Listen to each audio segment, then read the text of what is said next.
Hi, welcome back guys. This is your friend, Parallel Deku, back with another fanfiction. This is the series of What If Deku's Multiverse Was Real? Now before starting, please give this video a like. And subscribe to the channel if you want more videos like this. Now let's get into the fanfic. It was a normal day at UA High School, the most prestigious hero school in all of Japan. For the students of Class 1A, everything seemed typical until a sudden blackout occurred. Katsuki Bakugo shouted in frustration, demanding to know who had turned off the lights. Shiro, covering his ears, replied that they had no idea and urged Bakugo to stop yelling. An unknown voice then introduced itself as Shiro, apologizing for not introducing himself sooner. Ida, concerned about the unexpected visitor, asked Shiro what he was doing there. Shiro explained that his purpose was for them to see different versions of their friend, Izuku Midoriya. Uraraka was curious if this meant they would see different versions of Deku. Shiro confirmed this but added that they were not the only ones who would be involved. He then announced it was time to begin. Suddenly, a bell jingled, and Class 1A found themselves falling. The girls screamed, and Mineta panicked, thinking they were going to die. However, they landed safely on a large mattress in a dimly lit space. Relief washed over the class as they realized they were all alive. 𝔻𝕖𝕜𝕦𝕧𝕖𝕣, annoyed by the noise, told them to quiet down. The students responded in unison, acknowledging him. 𝔻𝕖𝕜𝕦𝕧𝕖𝕣 looked around, asking Principal Nizu where they were. Nizu admitted he had no idea, recalling only that he had been enjoying a cup of coffee before everything changed. All Might expressed surprise that Nizu had also been brought there, while Present Mike joked about how he had fallen into the situation. Midnight then called out to her fellow heroes, confirming her presence. Shiro noted that everyone was gathered in the same place, and they were in a fancy theater. Class 1A looked around and spotted many familiar faces, including Class 1B, the Big Three, the Wild Pussycats, Archery and Koda, and several pro-heroes along with their parents. Shiro revealed that he was there to show them the multiverses of Izuku Midoriya, which piqued All Might's interest. Uraraka asked what they would start with, and Shiro began searching for a multiverse. A machine announced that a multiverse had been found, and Shiro excitedly revealed it was titled Dr. Stone. Bakugo reacted with confusion, prompting Mitsuki to smack him on the head for his outburst. Bakugo protested, but Mitsuki insisted he pay attention. As the screen lit up, it showed Kirishima entering a science lab, declaring his intention to confess his feelings for Mina. The class reacted with playful teasing, while Kirishima and Mina blushed at the attention. Izuku, seen in a lab coat, was working on a machine, prompting Uraraka to comment on how cool he looked. Archery and Koda agreed, admiring their friend. Nizu inquired about Izuku's role in this universe, and Shiro explained that this version of Izuku was exceptionally intelligent, having studied extensively as a child. 𝔻𝕖𝕜𝕦𝕧𝕖𝕣 remarked that even this version of Midoriya had succeeded through hard work, encouraging his students to follow suit. Izuku in the lab offered Kirishima a love potion to help him with his confession, which raised skepticism among his classmates due to Izuku's unsettling smile. Despite the doubts, Kirishima thanked Izuku for his support, though Izuku quickly dismissed his enthusiasm, maintaining his usual demeanor. As the scene unfolded, the class continued to watch, intrigued by the different version of their friend and the adventures that awaited them. Kirishima decided he couldn't rely on cheap tricks and poured the so-called love potion down the sink before walking away to confess his feelings. Izuku watched him with his arms crossed, shaking his head in disbelief. Kaminari questioned the idea of a love potion, expressing his skepticism. He felt the need to defend himself, insisting he wasn't as perverted as Mineta, despite Jiro's teasing. Izuku dismissed the notion of love potions, throwing a lit match into the sink where Kirishima had poured the liquid. He explained that it was merely gasoline, refined from plastic bottle caps, and mocked Kaminari for not understanding the science behind it. Kaminari felt a bit lost, while Shiro scratched his head, admitting he felt like he lost some brain cells. Shoji echoed their confusion, and Nizu, sipping his coffee, questioned 𝔻𝕖𝕜𝕦𝕧𝕖𝕣 about his students' lack of comprehension. Kaminari wondered if Kirishima would have been in danger had he actually consumed the potion. Izuku confidently stated he was sure Kirishima wouldn't drink it, calling him too straight-laced. The scene shifted to Mina, who had pink hair and headphones resting atop her head, gazing at a tree branch. Kirishima approached her, apologizing for the wait, and she asked what he wanted to tell her. 𝔻𝕖𝕜 and the others watched, feeling the tension rise as they placed bets on whether Kirishima would be rejected. Goku, unimpressed, received a light smack on the head from his mother for his comment. The betting continued, with Bnha wagering on a total rejection, while Izuku, opening a can of beer, placed a bet on Kirishima's success. Azui pointed out Izuku's age, questioning his ability to drink alcohol, while Inko expressed her concern over her son drinking at such a young age. Kirishima gathered his courage, admitting to Mina that he had been a coward for too long and that today was the day he would confess his feelings. Just as he was about to speak, a strange green light filled the sky, causing concern among the group. They all looked up, alarmed by the phenomenon that seemed to affect the entire world. Mina, feeling fear, clung to a tree as Kirishima tried to protect her. Suddenly he found himself petrified, unable to move or speak, while others around them experienced the same fate, leading to chaos on the roads as drivers were turned to stone. As time passed, nature reclaimed the earth in the absence of humans. Kirishima fought against the petrification, determined to stay focused and hopeful that Mina was safe. He resolved to confess his feelings to her, believing he could overcome this challenge. The screen faded to black, leaving the audience in suspense. Uraraka expressed disappointment that they hadn't seen more of Izuku, while 𝔻𝕖𝕜 remarked on Kirishima's persistence. The discussion continued, with various characters speculating on Kirishima's fate. Mr. 𝔻𝕖𝕜, the narrator, confirmed that the story would continue, much to everyone's relief. As the scene shifted, Mr. 𝔻𝕖𝕜 prepared to introduce the next segment, searching for a new multiverse. The machine announced it had found one, and everyone hoped it would be a normal experience. However, 𝔻𝕖𝕜 warned that the upcoming video contained dark humor, which was unsuitable for children, prompting concern from Inko. Goku, ever the skeptic, received another playful smack from his mother as they all awaited the title of the next video, which turned out to be about a comedy singer. The anticipation built as they prepared for the next adventure. "Let's start," 𝔻𝕖𝕜 announced. The screen then lit up to reveal a slender Izuku on stage with a piano. Mina remarked that this Midoriya looked a bit skinnier than theirs. As he began to play the piano and sing, he posed questions about feeling sad or lonely, and the struggles of feeling inadequate. He expressed how people often kick you when times are tough, and while physical pain can heal, emotional pain can linger. Gran Torino had a bad feeling about what was coming next. The lyrics continued, suggesting that if one didn't know where to go, he would show them where to start. The audience was taken aback when the song took a dark turn. Gran Torino, with his eyes closed, confirmed his suspicions. Hagakure found it completely messed up, while Ojiro questioned who would listen to such a song. Midnight echoed their disbelief, wondering who in their right mind would take such advice seriously.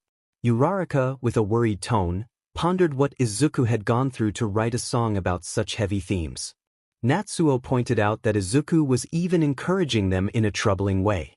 Goku, frustrated, exclaimed that they would naturally pull back from such suggestions, emphasizing that no one in their right mind would consider such actions. Surprisingly, his mother didn't reprimand him this time, as he was making a valid point. Izuku attempted to clarify that he was trying to convey that life's toughest problems don't have simple answers. He acknowledged the sensitivity of the subject and expressed his concern about being misunderstood. He urged that if anyone was feeling depressed, they should seek professional help. Kirishima chimed in, pointing out the irony of the situation. As the song continued, it became increasingly absurd, listing outrageous and dangerous suggestions. The audience reacted with shock and disbelief, realizing the gravity of the situation. As the last note faded, the screen went black. 𝔻𝕖𝕜 suggested they pretend they hadn't heard that, and everyone agreed in unison. The scene shifted, and David asked what the next video would be. Melissa hoped it wouldn't be like the last one, as everyone was still processing the previous experience. 𝔻𝕖𝕜 reassured them that this one would be wholesome. 𝔻𝕖𝕜, sounding tired, expressed his hope as well. 𝔻𝕖𝕜𝕤𝕦𝕧𝕖𝕣𝕤𝕬 approached the machine and pressed some buttons. After a moment, the machine produced a piece of paper. Excitedly, 𝔻𝕖𝕜𝕤𝕦 announced that this one would be super wholesome. Mandalay asked to see the title, and 𝔻𝕖𝕜𝕤 revealed the paper with the title, Daddy. Sue wondered if Midoriya would be a dad in this one.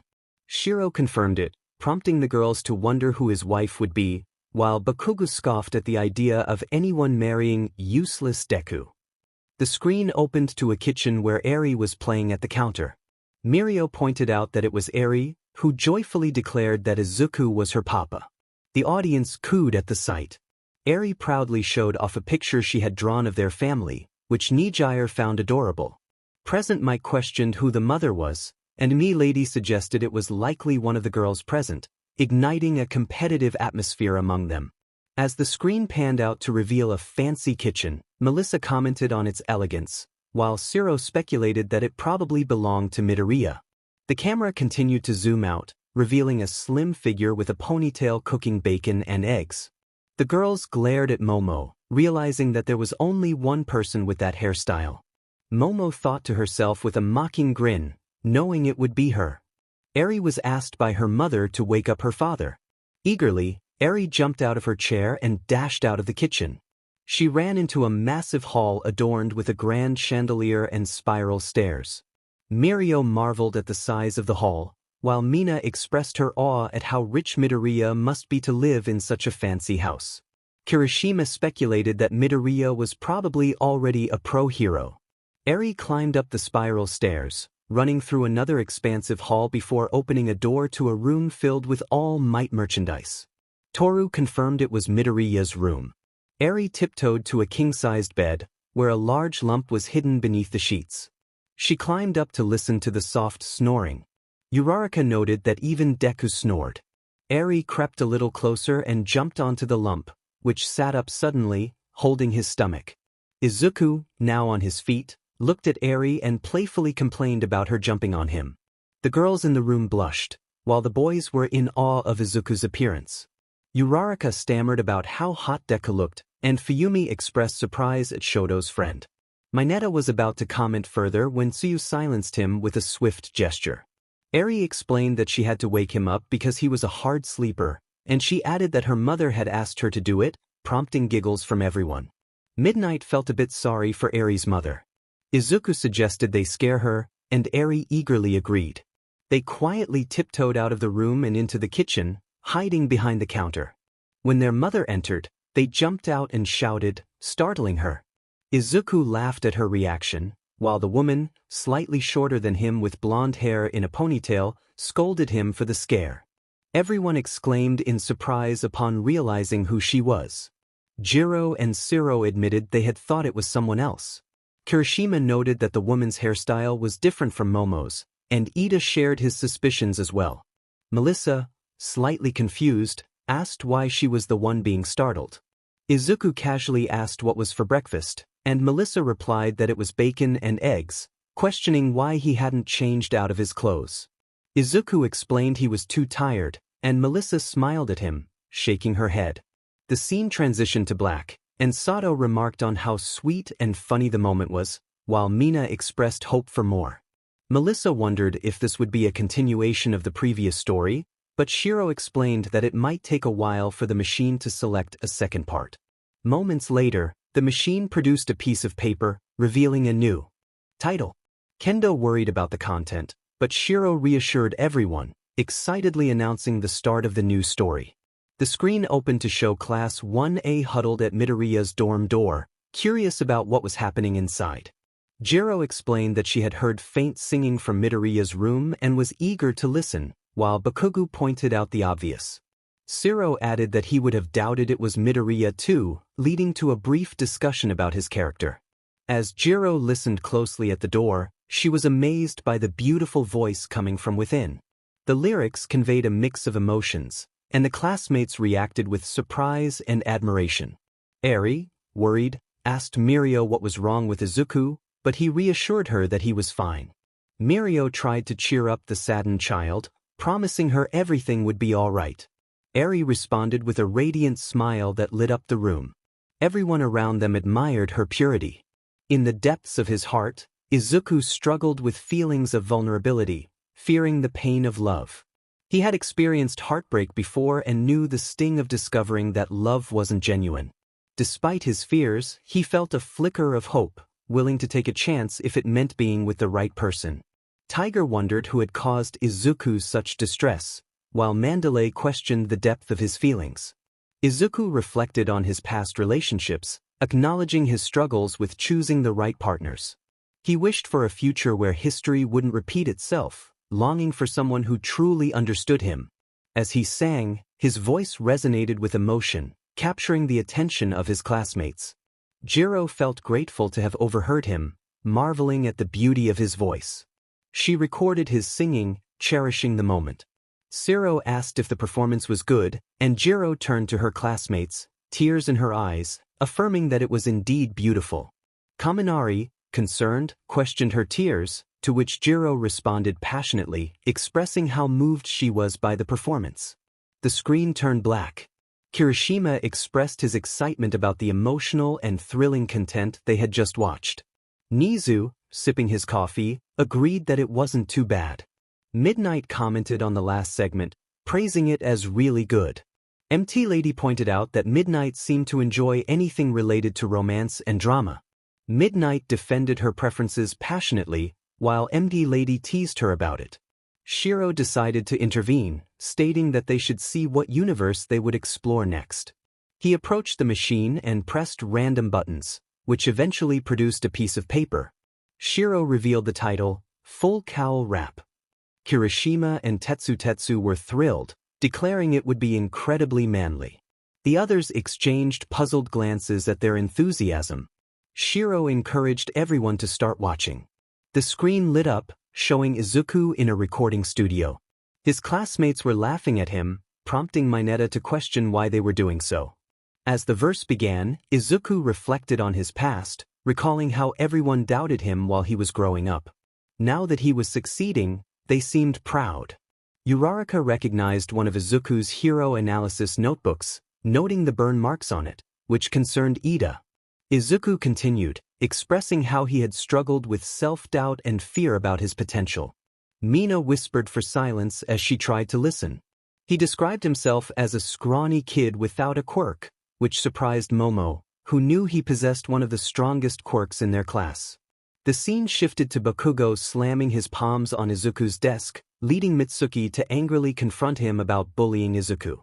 Bakugo was taken aback by his mother's reprimand and reluctantly apologized to Inko, who assured him that Izuku was fine now but warned him against repeating his past behavior. As the rap continued, Kirishima praised Izuku's clever lyrics, while Tsu noted the sharp roast aimed at Bakugo. Bakugo, visibly annoyed, remained silent. The narrative shifted to Izuku's bravery as he saved Bakugo without hesitation, which impressed Kirishima and Mina. They admired Izuku's selflessness, recognizing his true heroic nature. The story then revealed Izuku's conversation with All Might, where he expressed his feelings about being quirkless and the significance of being chosen. Todoroki began piecing together the connection between All Might and Izuku, realizing that All Might was indeed his mentor. All Might appeared visibly stressed as Todoroki's excitement grew, leading him to exclaim that he had finally figured out the truth about their relationship. Fuyumi and Natsuo observed his reaction, concerned about his sudden outburst. As the narrative progressed, All Might explained that it wasn't about where one started but where they were headed if given the chance. He entrusted Izuku with his quirk, highlighting the potential that lay within him. 𝔻𝕖 marveled at how Izuku's strength combined with intelligence made him a formidable hero. The scene transitioned to Izuku training with All Might, showcasing his determination and growth as he earned the legendary hero's quirk. Uraraka observed how hard he was training to chase his dream.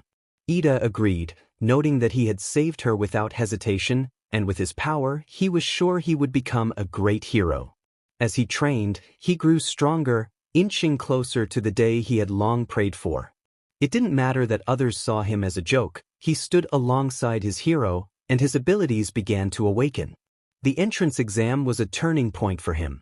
He started off slow, learning how to manage his powers, which came with its own challenges. He endured the struggles, wrapping bandages around his wounds but never breaking, He pushed through the damage and forged his own path. Kirishima remarked on how manly it was, enough to make a grown man cry.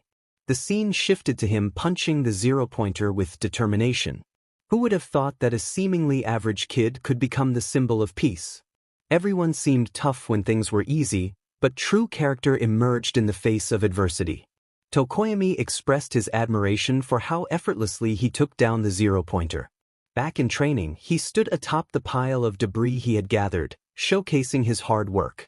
Through all the breaks and mistakes, he fought not for love but because it was right.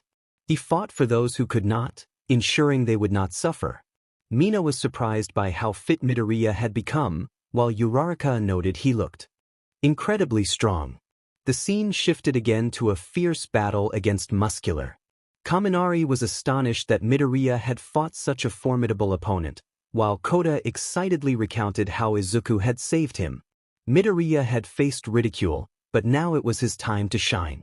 He took a leap of faith, inspired by All Might, and fought with everything he had. Kirishima cheered as he overpowered his opponent, recalling All Might's words about potential and opportunity.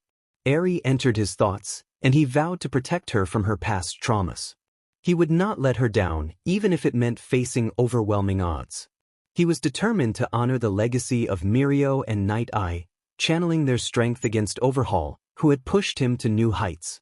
As he unleashed his power, Siro was left in awe, while Ida explained the magnitude of Midoriya's abilities. Mineta wondered if he could have been the strongest from the start if he had mastered his powers earlier. Ida confirmed that he would have been. Midoriya pushed himself further, determined to reach new levels of strength. He was ready to confront those who had tormented others, declaring that he would not allow anyone to suffer again. Kirishima and Tetsu were thrilled by the display of power, while the atmosphere was charged with excitement.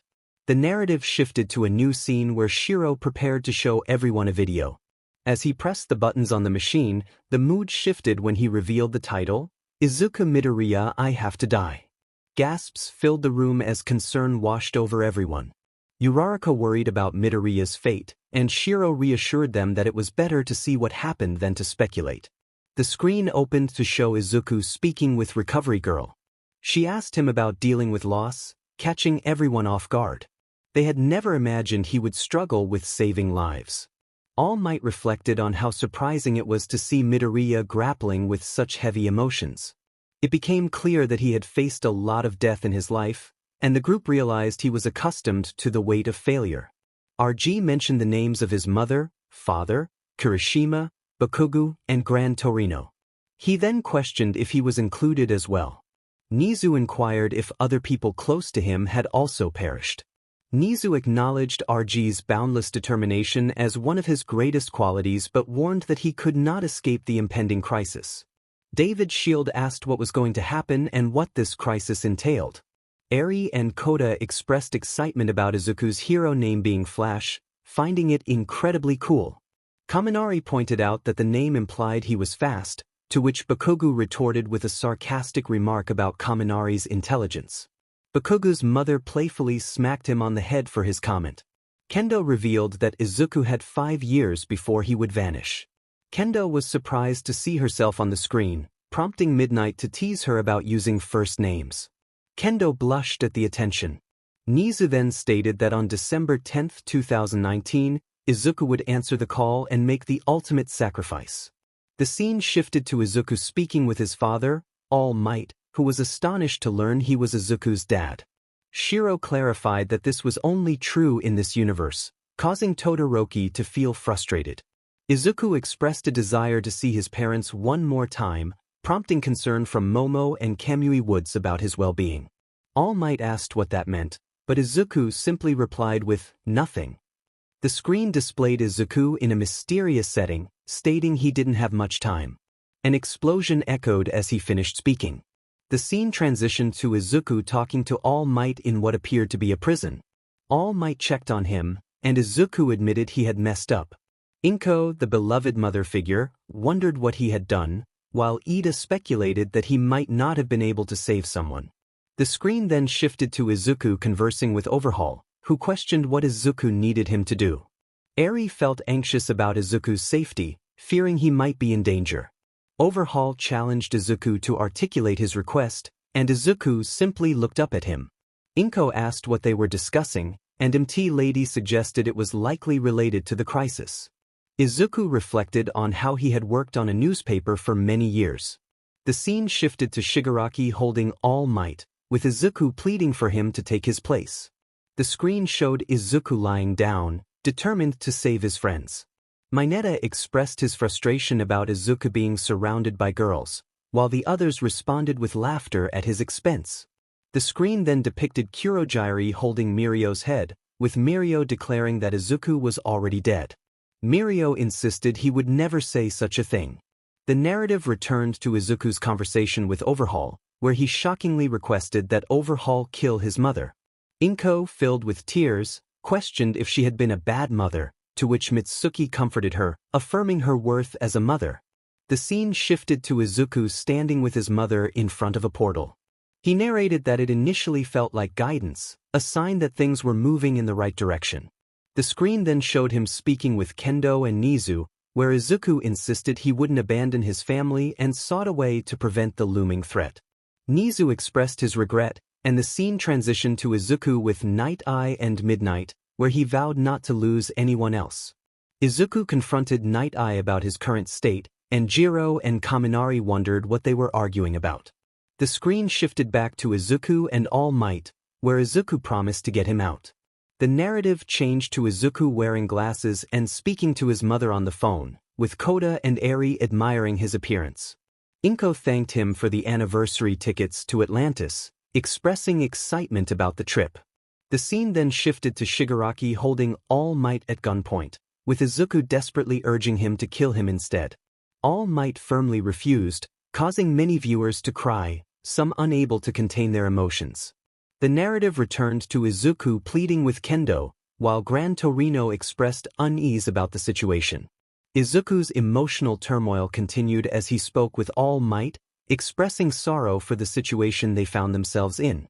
The screen shifted to Izuku and Kendo discussing their options with Nizu, who bluntly stated that survival was not possible. The tension escalated as Shigaraki held All Might, and Izuku shouted in desperation. The scene culminated with a shocking moment as Shigaraki's weapon pierced All Might's heart, leading to a synchronized scream of horror from Izuku and the others. The narrative shifted to Izuku desperately trying to reach his father, urging him not to leave again. Silence enveloped the audience as they witnessed the heartbreaking scene unfold. The screen then showed Inko, close to death, expressing her love for her son. Shigaraki cruelly reminded Izuku that family was a weakness, prompting questions from ectoplasm about the pain Izuku was enduring.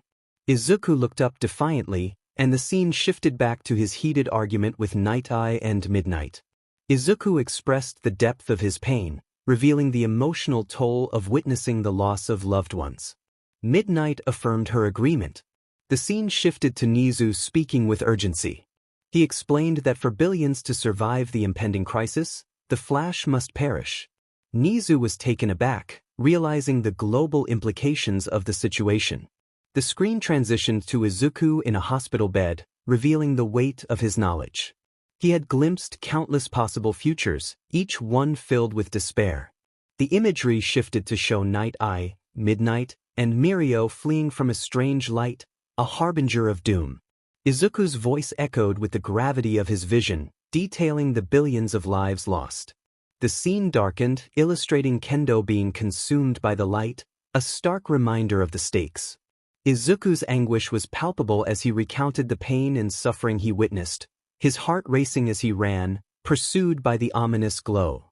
He felt the weight of those futures, realizing that Nizu's assertion was true. His own life might be the key to saving others.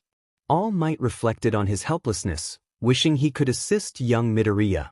Gran Torino acknowledged Izuku's willingness to sacrifice himself, recognizing it as the mark of a true hero. Todoroki noted that this was simply who Midoriya was. He acted to save others without hesitation. The scene shifted again, showing Izuku seated in a chair, comforted by his mother. Memories of his life played out, each one a reminder of the connections he cherished. He confided in Kendo, expressing his fears about the future and the only scenario where everyone would survive being his own demise. Midnight observed the comfort shared between them, noting how sweet it was. The scene transitioned to Izuku and Kendo, their bond evident as they prepared for the challenges ahead. Izuku expressed his willingness to sacrifice himself for the universe's survival, prompting 𝔻𝕦𝕦𝕧𝕖𝕣𝕤𝕦 to comment on Kendo's good fortune in having someone so devoted. The narrative shifted to Izuku and his mother entering a portal, determined to make their next actions count. Laughter erupted as they shared joyful moments with friends, highlighting their happiness. Inkan, moved to tears, remarked on their joy, while Izuku strategized about preparing the team for the looming crisis, even envisioning a world without the Flash. The screen faded to black, and 𝔻𝕖𝕜 prompted the group for their reactions. Responses varied, with some expressing concern about the future. 𝔻𝕗 encouraged them to lighten the mood by watching something else, leading to laughter as they recalled humorous moments. The atmosphere shifted as 𝔻𝕗 announced that they would watch memes, revealing that even villains would join them. The group reacted with shock, but 𝔻𝕗 reassured them that the villains were harmless and that all for one had agreed to come along. As the villains arrived, 𝔻𝕗 introduced himself, acknowledging 𝔻𝕗 as the one who summoned them. The villains, albeit hesitant, introduced themselves under 𝔻𝕗's command. The atmosphere lightened as they began watching the memes, laughter erupting at the absurdity of the situations depicted. The reactions were filled with humor, with Toga and Dabi exchanging playful banter. The camaraderie among the heroes and villains grew as they shared in the laughter, highlighting the absurdity of their circumstances. As the meme chapter concluded, the heroes reflected on the previous video, expressing admiration for Midoriya's journey and the challenges he faced. Their discussions were filled with camaraderie, showcasing their growth and the bonds they had formed through their experiences. 𝔻𝕗 announced that they were going to start. Both he and Archery, with flushed faces, insisted they were not lovers. 𝔻𝕗 walked toward the machine but was halted by Archery pressing some buttons. He called out to her, urging her not to press those buttons, but she pressed the last one anyway. 𝔻𝕗's alarmed shout echoed in the room. 𝔻𝕻𝕬𝕬𝕬 asked what was so bad about Archery pressing buttons. 𝔻𝕗 explained that those weren't ordinary buttons, they were BL buttons. The girls immediately turned red and had nosebleeds at the revelation. Kota, confused, asked what BL meant.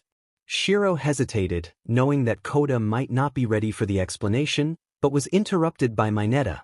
Mineta confidently explained that BL was a term used to describe manga, anime, or fan works depicting romantic relationships between men, typically aimed at a female audience. These relationships often had defined roles, with one partner taking the lead and the other following. The group stared at him in surprise. Kaminari questioned how Mineta knew so much about BL, but then decided not to hear the answer. Tiger asked if Kota had heard Mineta's explanation, and 𝔻𝕗 confirmed that he had covered Kota's ears just in time. Tiger expressed relief, while Aizawa, with a stern look, demanded to know how Mineta had such knowledge. Mineta, trembling, explained that it all began when someone recommended an anime to him, claiming it was something he would enjoy. He admitted that he had watched it and found it surprisingly good. A heavy silence followed. 𝔻𝕗 then suggested that Todoroki should take action against Mineta. Todoroki, ready to comply, ignited his hands. Mineta protested, reminding them that they had promised not to harm him. 𝔻𝕗 reassured him that they would only give him a brief scare. Mineta, backing away, argued that this was not any better. As the boys cornered Mineta, 𝔻𝕗 approached the machine to see if he could change the universe they were about to watch. He suddenly remembered that Archery hadn't pressed the BL buttons after all. The girls expressed their disappointment, having prepared 3D glasses and popcorn, while the boys cheered in excitement. 𝔻𝕗 examined the buttons and asked Archery which ones she had pressed. Shy but trusting, Archery showed him. 𝔻𝕗 then revealed that the buttons were actually for a gender-bend universe. Kaminari asked what that meant, and 𝔻𝕗 explained that it would involve some characters switching genders. Nizu inquired if that meant the students' genders would be reversed, to which 𝔻𝕗 replied that it depended on the universe they were about to watch. The machine then ejected a piece of paper with a title highlighted in white and red. 𝔻𝕗 shared it with everyone, and 𝔻𝕻𝕦𝕧𝕖𝕣 deduced that the gender-bent character would likely have a quirk related to ice and fire, focusing everyone's attention on Todoroki. Later, Shiro informed everyone that they would not be watching a different universe today. Kirishima expressed disappointment at missing out on fight scenes, while MT Lady asked what they would do instead. Shiro suggested they react to random things, prompting a collective facepalm from the group. Jiro pointed out the obvious, urging Kaminari to pay attention. Shigaraki just wanted to get it over with. As they began, Kirishima exclaimed in surprise at a picture of themselves. Shiro confirmed it was indeed them, but they looked quite different. He hesitated before revealing that the 4 young men in the image were villains. The group was stunned, questioning why they would be portrayed as such. Shiro explained that their past experiences could have influenced their paths. Ida speculated that their history might have led them to villainy. Shiro agreed, noting that they were not the only ones affected. Mineta, distracted, pointed out a character he found attractive, which turned out to be Momo. Momo herself questioned why she would be a villain, and Shiro suggested that her past experiences might have shaped her character, possibly involving her quirk being misused by her parents. Kaminari, trying to understand, asked if that meant Momo could create wealth. Shiro confirmed it, humorously calling her a living god. The conversation continued, filled with intrigue and speculation about their alternate selves. Who are these guys? Kaminari wondered. Shiro explained that the yellow guy was Dio and the one with the chain was Jotaro. Kaminari asked what they were doing, and All Might replied that it seemed they were about to fight. Shiro burst into laughter, prompting Shiro to ask what was so funny. Shiro, with a playful gesture, indicated that Shiro wouldn't understand. Izuku, noticing Shiro's unusual behavior, inquired about the newcomers. Shiro excitedly revealed that they were from a different universe, just like them. Present Mike expressed curiosity about the existence of others like them in different universes, to which Shiro confirmed with enthusiasm. Uraraka's mom found the idea sweet, while Jiro added that it was also a bit creepy. Present Mike then guessed that the woman was a villain too, and Shiro confirmed it. Natsuo laughed, remarking on the situation, while Kamui Woods felt sympathy for Endeavor. Backdraft agreed, and Toga joined in with her laughter, while Kurogiri noted that the situation looked strange. Shigaraki expressed his frustration, and Mineta suggested that it appeared as if someone was in danger. Shiro then moved on to check what they would watch next. He approached the machine, pressed a few buttons, and after a moment, a piece of paper ejected from it. Shiro picked it up and showed it to everyone, revealing it was titled, "Singing is My Passion PT2. Jiro cheered for some music, while Kaminari commented on her obsession being a bit odd. 𝔻𝕻𝕦𝕧𝕖𝕣, sipping his tea, speculated that since this was the first chapter to receive a part 2, the Dr. Stone segment would also eventually get a sequel. Shiro confirmed this. As the screen lit up, Class 1A was seen in the living room watching TV. They were interrupted when Jiro rushed in from the elevator. Minoma asked what she was running from, and Kendo shrugged, unsure. Kaminari and Kirishima were curious about her sprinting, and Jiro excitedly revealed she had recorded Midoriya singing. Tsu pointed out the bags under Jiro's eyes, while Yui found the situation a bit creepy. Ibra and Mina agreed. Ignoring the comments, Jiro insisted they listen to Midoriya sing. Just then Class 1B entered looking for Kendo.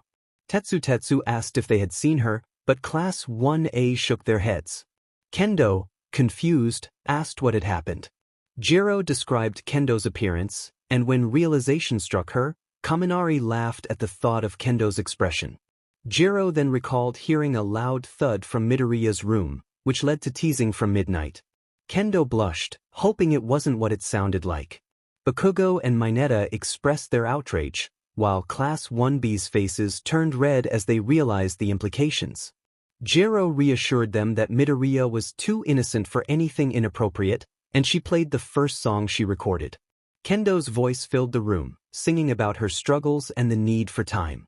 Eri asked Mirio if Kendo was okay, and Mirio assured her that she was just singing. As the song continued, Mina recalled that Kendo had been Midoriya's love interest in the last video, prompting curiosity about their relationship. Shiro and Shoji dismissed the seriousness of the situation, while Kaminari speculated about their connection. The song conveyed deep emotions, and Midnight shed tears, reflecting on the rarity of finding someone as dedicated as Midoriya. Empty Lady agreed, while Aizawa commented on the superficiality of attraction. Mineta's comment about their potential in a different profession was cut short when Midnight silenced him. The atmosphere was filled with a mix of laughter, curiosity, and heartfelt moments as they enjoyed the music and the unfolding drama of their lives. Empty Lady showcased her impressive physique during her debut, towering over Kamui Woods. Backdraft, witnessing the scene, expressed his fears about the intimidating presence of women while he looked over Kamui's flat form lying on the ground. Kaminari, digging a hole for Mineta's body, reflected on the life Mineta had lived. Mina, feeling emotional, wiped her eyes with a napkin, while others nodded in agreement. Kaminari inquired if that was the end of the show, but Jiro excitedly announced that there was more to come. The screen then faded to black. Shiro, concerned for the fallen, prayed for Mineta and Kamui Woods. Uraraka commented on the unfairness of Kendo being with Izuku for the second time, while Shoji praised the music, noting its soothing quality despite not being dark and gloomy. Dabi questioned whether the bodies were alive, to which Shiro reassured everyone that they would survive. Kirishima expressed his hope for fight scenes, and Tetsu agreed. Shiro decided to investigate further, approaching the machine to press a few buttons. Moments later, a piece of paper dropped, revealing a matchup: Goku, All Might, versus 𝔻𝕖𝕜𝕤𝕤𝕤. Kaminari was confused about who Goku and Cell were, while Jiro shrugged it off, stating they had already fought 𝔻𝕝. As the show began, the audience saw people gathered around a television on a building. Melissa wondered what they were watching, and Kirishima pointed out a character resembling a tiger. A reporter dramatically announced the demise of Mr. Satan, prompting Bakugo to criticize the name choice. Suddenly, chaos erupted as people panicked and began robbing others. The scene shifted to a police station where officers were trying to maintain order. Present Mike commented on the rampage, while Ciro expressed admiration for the audacity of the shooter. Mina was puzzled by Ciro's reaction, but he simply found it intriguing. The screen transitioned to All Might and his friends, where Endeavor laughed heartily at the situation. Vlad King, confused about the aftermath of his actions, questioned if he had caused destruction. Present Mike found humor in Vlad's predicament, and his students joined in the laughter. Aizawa acknowledged the accuracy of the situation, and All Might was relieved to see Vlad was still alive. Endeavor expressed his priorities, leading to a discussion about the importance of defeating 𝔻𝕝, which surprised Kamui Woods and Backdraft. The screen suddenly went black, leaving Nijire wondering what had happened. Shiro suspected a malfunction and called for Mei to assist. After a brief moment, Shiro explained that the wires had tangled. Hatsum confidently claimed she had fixed the issue, though Shinso questioned the safety of turning it on. Hatsum's carefree attitude prevailed as Shiro tested the machine, relieved to find it still operational without any explosions. Power Loader praised Hatsum's skills, while Mineta urged Shiro to choose the genre for their next viewing. Shiro looked at Mineta in surprise and asked if he was still alive. Mineta, glancing at Shiro and the rest of Class 1A, responded with a hint of disbelief, wondering if they truly thought he was dead. The group collectively acknowledged that they did think so, with varying degrees of certainty. Mineta sulked in the corner, feeling awkward as Ciro remarked that he hadn't expected Mineta to take their comments seriously. Kirishima agreed, and Mina shifted the conversation, questioning where their parents were. Shiro casually mentioned that he had sent them home, which startled Kaminari, who couldn't believe Shiro had that capability. Shiro expressed his disappointment that they hadn't realized he could transport them back. Kaminari then asked if Shiro could bring someone to their location right away. Shiro sighed, suggesting that Kaminari might have some serious brain damage. Uraraka inquired if Shiro could bring Deku to them. Shiro hesitated, saying he needed to check with the readers if that was acceptable. Uraraka was confused, prompting Shiro to ask her to forget the conversation. He approached a machine, pressed a few buttons, and it produced a piece of paper that he displayed to everyone. The scene shifted to an abandoned house complex, where a large group of villains equipped with various weapons rushed toward the building.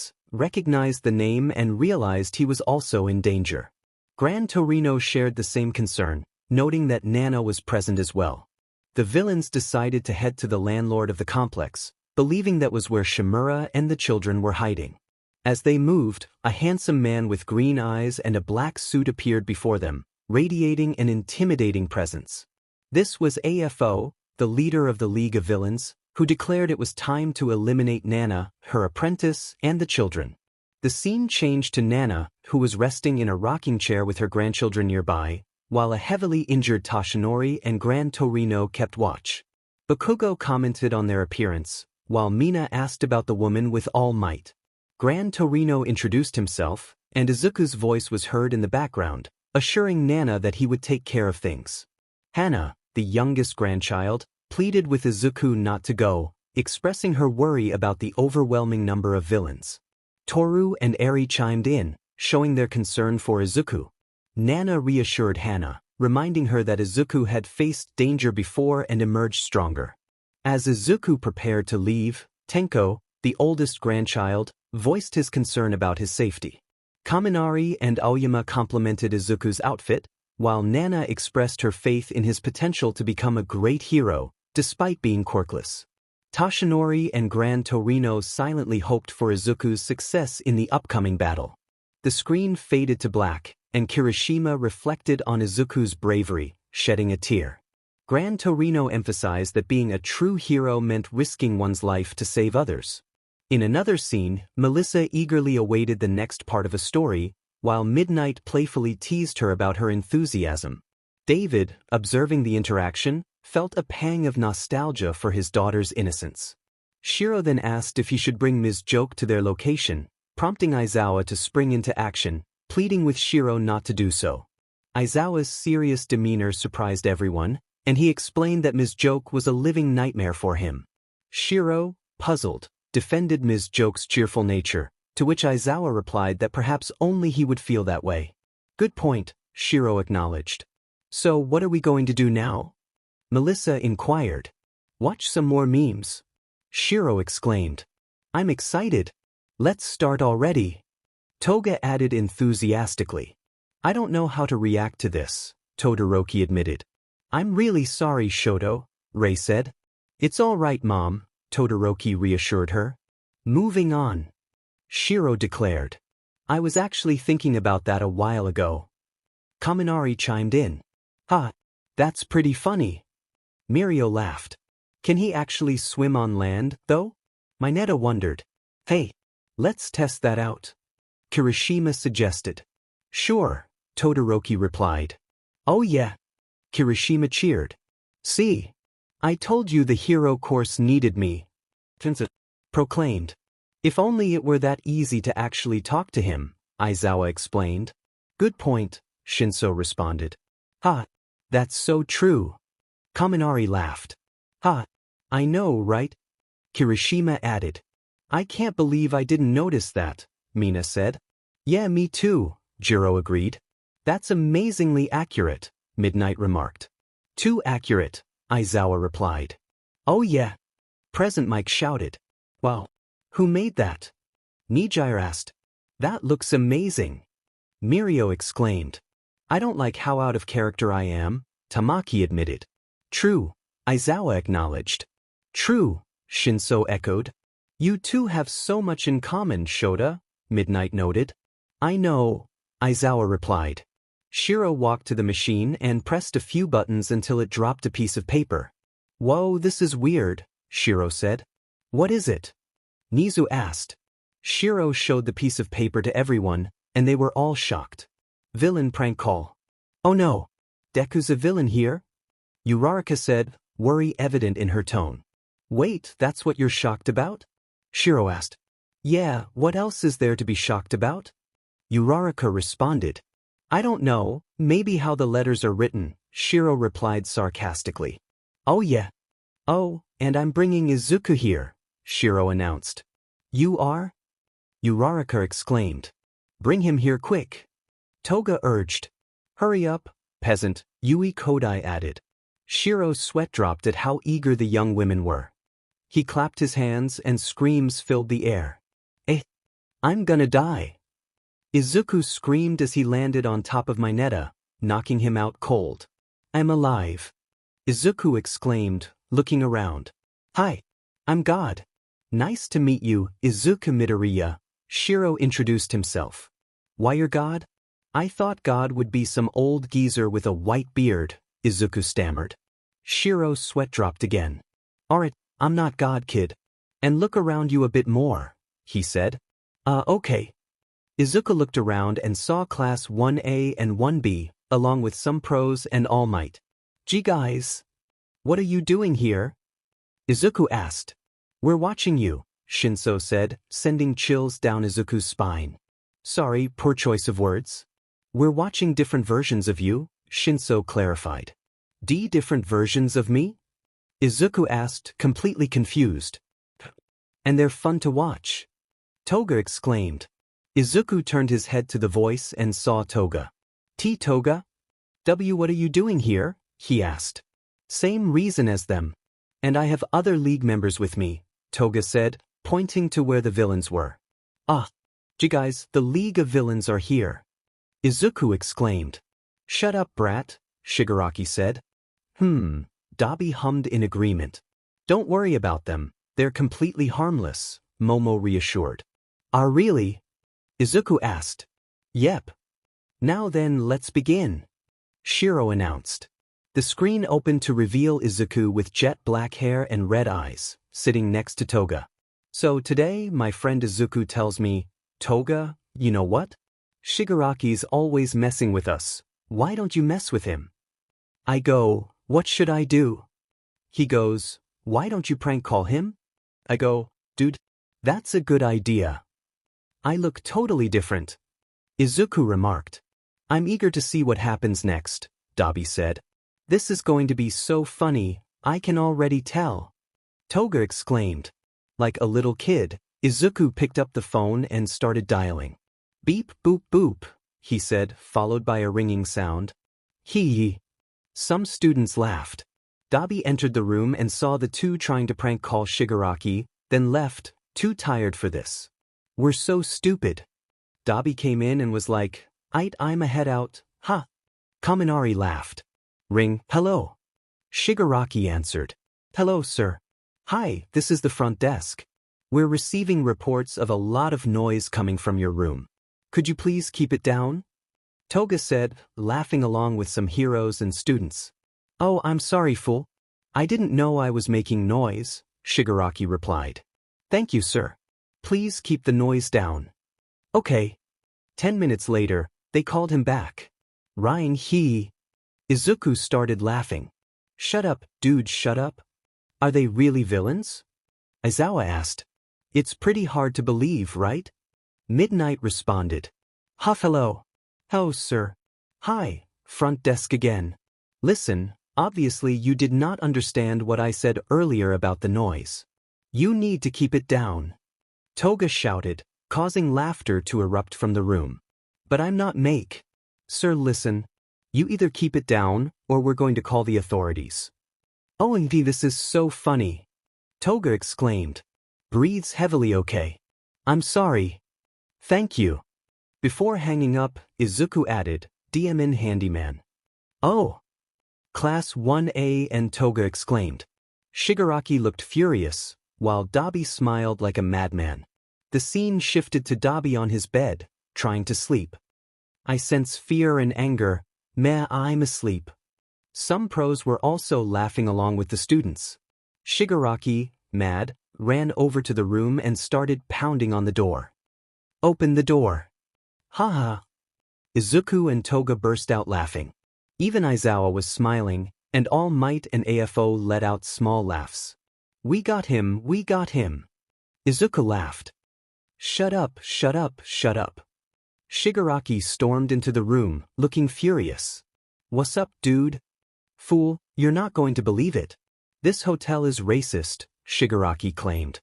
Toga tried to hold back her laughter. Really? Why do you say that? Fool, the lady at the front desk. She doesn't like hands. Well, what are you going to do about it? Toga asked. Fool, I'ma go shoot her. Wait, what? Momo asked, concerned. Haha. Just roll with it, Yamamoto. Jiro encouraged. Izuku and Toga exchanged worried glances, thinking, what do we do? Dude, don't go shooting anybody. Maybe you just need to talk to her.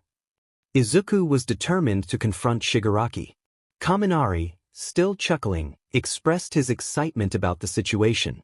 As they followed Shigaraki toward the lobby, he suddenly became agitated and started running. Izuku and his friends, trying to keep up, playfully cheered him on, but Shigaraki reached the lobby well ahead of them. The girls at the counter were oblivious to the chaos unfolding, focused on their tasks of checking in guests and distributing keys. Toga burst into laughter, exclaiming how much her throat hurt from all the fun. Kaminari, still recovering from his laughter, was being comforted by Shiro. The lobby was filled with confusion as Shigaraki barged in, demanding to know who disliked hands, causing the staff to panic at his unexpected outburst. Dabi, tears of joy streaming down his face, watched as Aizawa restrained Shigaraki, who continued to shout in frustration. Just as Izuku and his friends arrived, panting from their sprint, they tried to calm the situation. Izuku pleaded with Shigaraki to listen, but he was met with dismissive remarks. Suddenly, a security guard entered and attempted to subdue Shigaraki, which only added to the hilarity of the moment. Toga clutched her throat, Izuku coughed, and Kaminari was still recovering from his earlier laughter. Realizing the situation had spiraled out of control, one of them decided to intervene, trying to explain the chaos to the security guard. The guard looked confused, while Izuku struggled to contain his laughter. The scene was so absurd that it left everyone in stitches, with Shiro observing the chaos and commenting on how funny it was. As the laughter subsided, Shiro approached a machine that dispensed a piece of paper, hinting at the next part of their adventure. The group was curious about the new story, with Kirishima and Tetsu marveling at how quickly it had come. Nisa questioned why this part had arrived so soon, but Shiro shrugged and took a seat. Momo explained that Izuku would be a kung fu master in this installment, but Izuku was still trying to catch up with the previous part. As they prepared to start, a loud crash echoed through the room as AFO burst in, demanding to know the whereabouts of Nana and her companions. Sensing Izuku's presence, AFO turned with a mocking smile, acknowledging him. The villains around him were ordered to attack, and the tension in the room escalated. Izuku braced himself as the villains charged. He managed to dodge an incoming attack, countering with a swift move that sent one bandit crashing into the upper stairs. The fight intensified as Izuku skillfully evaded further attacks, using his agility to strike back with powerful blows. With each move, Izuku demonstrated his growing strength and speed, impressing his friends. They watched in awe as he dispatched villains with ease, showcasing his skills in combat. The atmosphere was electric with excitement, and the group cheered him on as he continued to fend off the attackers. As the battle raged on, Izuku's confidence grew, and he realized the extent of his abilities. The villain screamed in pain as he executed his moves with precision, leaving a trail of chaos in his wake. AFO observed the scene with a smirk, but it was clear that Izuku was proving to be a formidable opponent. The fight was far from over, and the stakes were high. Izuku was ready to face whatever challenges lay ahead, determined to protect his friends and prove himself as a true hero. Izuku safely landed on the ground, surrounded by several villains. Uraraka expressed her concern, noting that he was in trouble. Kaminari reassured her, claiming that the main character never dies, though internally he was panicking, regretting his words. One of the villains lunged at Izuku with a sword, but he quickly countered with a punch, followed by a series of kicks that sent the villains flying. Kaminari, in a moment of excitement, compared the villains to majestic birds, causing everyone to sweat drop at his unexpected remark. As the battle intensified, Izuku assumed his fighting stance, ready to face the oncoming attacks. Meanwhile, Nana opened the window, watching the fight with Toshinori and her grandkids. Shigaraki observed the children intently, while Toga asked him what was wrong. Shigaraki simply told her to be quiet and watch. Hana watched in awe as Izuku took down the villains, and Tenko, Toshinori, and Sora cheered for him. Nana smiled, recalling her belief that there was something special about Izuku, despite his lack of a quirk. Everyone was astonished to see him effortlessly defeating the villains. Melissa expressed her amazement at Izuku's abilities, noting how he defeated the villains without breaking a sweat. Izuku continued his onslaught, delivering powerful punches and kicks, sending opponents flying. A villain attempted to sneak up on him, but Izuku dodged and disarmed him, sending him crashing to the floor above.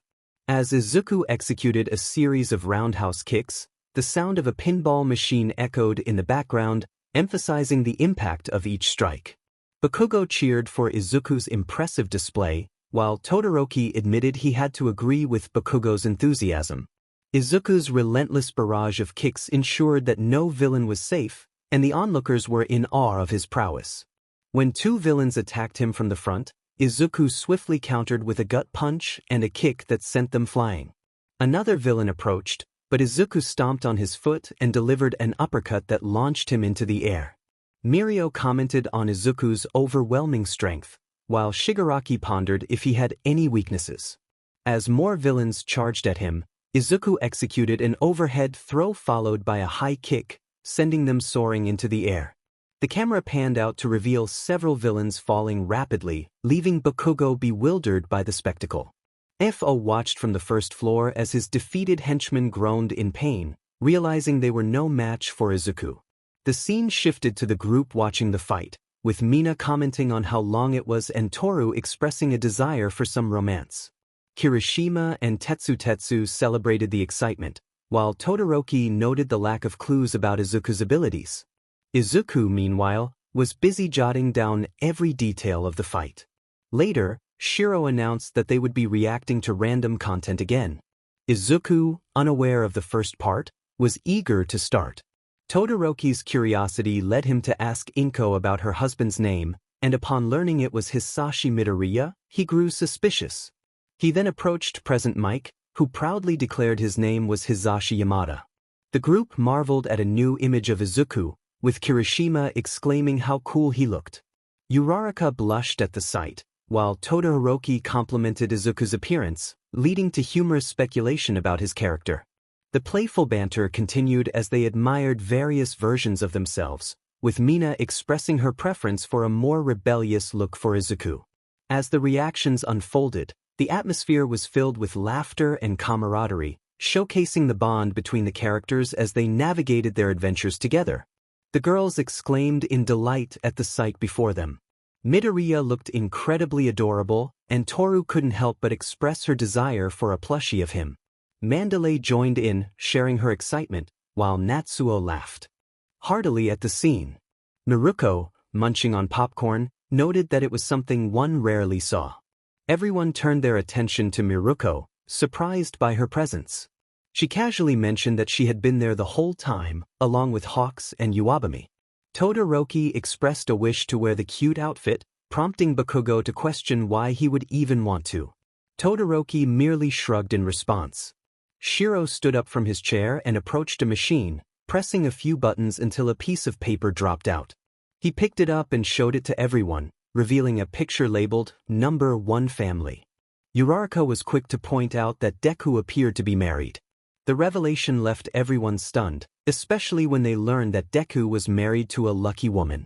The screen then displayed an adult Izuku peacefully sleeping in his bed until a Deku-themed alarm clock roused him. He rose to reveal impressive muscles, and many girls nodded in agreement with Uraraka's earlier sentiment about his appearance. As he glanced at his sleeping wife, who was cradling a tiny green-haired girl, he decided to make breakfast. Izuku called out to his family, announcing that breakfast was ready. His wife responded that she would be there shortly, while Eri made her way down the stairs. A teenage Eri walked into the kitchen, and soon after, a little girl rushed down and hugged Izuku from behind. Mirio pointed out how Eri was now a big girl with a little sister. Izuku lifted the girl, pressing his cheeks against hers, which made her giggle and ask him to stop. Midnight found the scene adorable, and Izumi, the little girl, ran to the table to hug Eri. She struggled to climb onto her chair, falling a few times, which only made her family smile at her determination. Tokoyami exclaimed that the cuteness was overwhelming, while Dark Shadow shrank back in response. The pro-heroes found it difficult to look away, with Izuku cocooned and present Mike adjusting his sunglasses. Izuku and Eri watched their daughter with joy.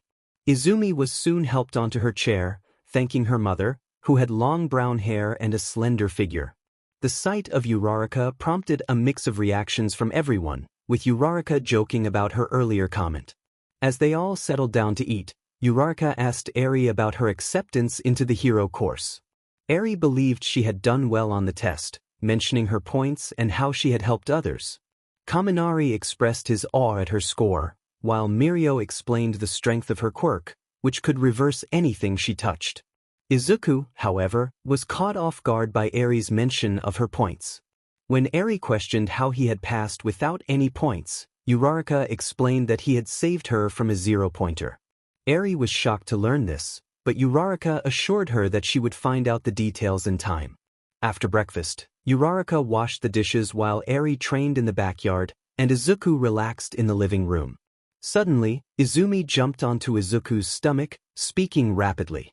All Might commented on the resemblance between father and daughter, while Jiro noted the difference in their speech. Izuku encouraged Izumi to slow down and take deep breaths. She complied and excitedly announced that she had developed a quirk. Eri, hearing this from outside, rushed in to see. Kaminari anticipated it would be impressive, and Izuku urged her to demonstrate. Izumi raised her hands, and flames from the kitchen swirled together to form a fireball in the living room.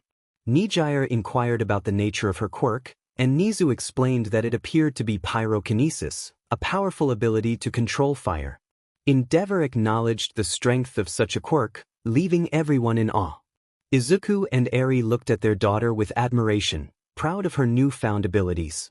Meanwhile, Uraraka looked at the stove with curiosity. She thought she had turned it on and began inspecting it. The screen turned black. Uraraka expressed her enjoyment of the video, and Momo agreed, noting that Izumi was the star. Mina chimed in, saying how cute Izumi was. Shiro poked at the unconscious Izuku, asking if he was awake yet. Todoroki smacked Shiro's hands, indicating that Izuku was still out. Shiro then walked to a machine and pressed a few buttons. Moments later, the machine dropped a piece of paper, and Shiro's eyes widened in excitement as he showed it to everyone. The screen displayed an older Izuku on stage with a piano. The girls cheered enthusiastically. The song began, and the lyrics spoke of love and the kind of partners people desire. Kaminari wondered what Izuku was doing, and Shiro explained it was for special effects. Mina noted that Izuku was cleverly referencing his friends in a humorous way, and Ojiro added that it was still good, even if he wasn't a strong feminist. Koda nodded in agreement. The lyrics continued to describe various types of guys, and Kirishima proudly declared himself a good bad boy. Todoroki questioned his description, and Bakugo teased him, adding to the light-hearted banter. The song humorously suggested that the ideal partner might only exist in one's imagination, and Shinso jokingly mentioned that he would love a brother who wasn't gay. Ida expressed his enthusiasm for calling his lover's mother, while Midnight commented on the song's cruel humor, which the girls agreed with. The lyrics encouraged lowering expectations when searching for love, humorously suggesting that Prince Charming might not be attainable. Tsu pointed out that the lyrics likely referred to Mineta, who protested his innocence.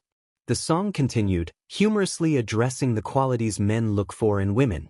Tsu expressed surprise at being categorized as hot, while Jiro downplayed her attractiveness. Mina cheerfully stated she would love a boyfriend with her energy, and Uraraka wondered if she was perceived as a lesbian.